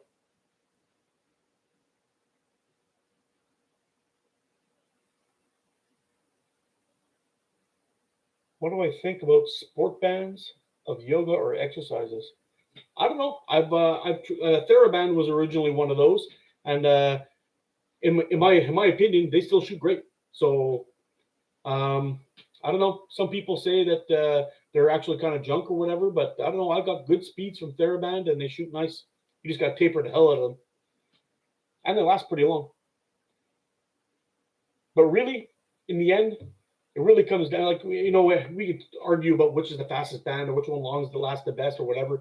But really, when you find something that you like, that you shoot well, it doesn't matter if it's made for physiotherapy or whatever it is. Like GNOL bands, they were another one. They were absolutely screaming fast. You can't get them anymore, but they were screaming fast. They shot amazing, lasted long, but they were designed for that. They're actually designed for physiotherapy. They're physiotherapy, and I think a lot of these bands that we're seeing now, that's where they all got their roots from. Was from that industry. So really, there is no problem with that. It's just that some of the lower quality ones might not be perfectly even in thickness all the way down. So you just have to be careful on which ones you buy. Higher quality bands will probably have better quality control.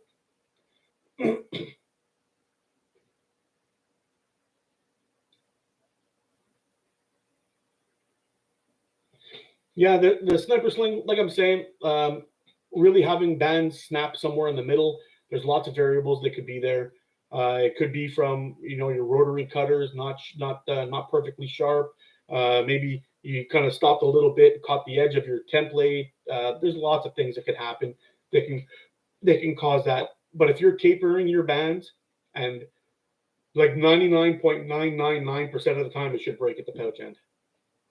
So if something else happens, it could have been it caught something on the table, something nicked it, anything like that would cause that issue. You have to make sure that when you're cutting your bands, you got a good, perfectly clean cut all the way down. I think I think most of the time, if you're having breaks at the fork ends, it's because of some kind of physical damage. Addy, thanks for stopping in, bro. Take it easy. Hope to see you at the next one. You know what, guys? I think I'm going to dip too. We're looking at 2 hours and 46 minutes. I think I'm going to wrap this one up. I want to thank all you guys for stopping in. We will be doing this again very soon, and hope you enjoyed the chat. Next time, I'm going to put up a quick thing for a Q&A, and I'll write down who asked me the questions. We'll do it on a community post. I'll be asking you guys for questions, and I'll come in and answer them. Hopefully, we can get them done, and then we'll do all these guys here too. So anyway, guys, I'm going to wrap this one up. Thanks a lot for stopping in. You guys are freaking awesome. You guys take care. I'll see you again soon. I love you. You're awesome. Ciao.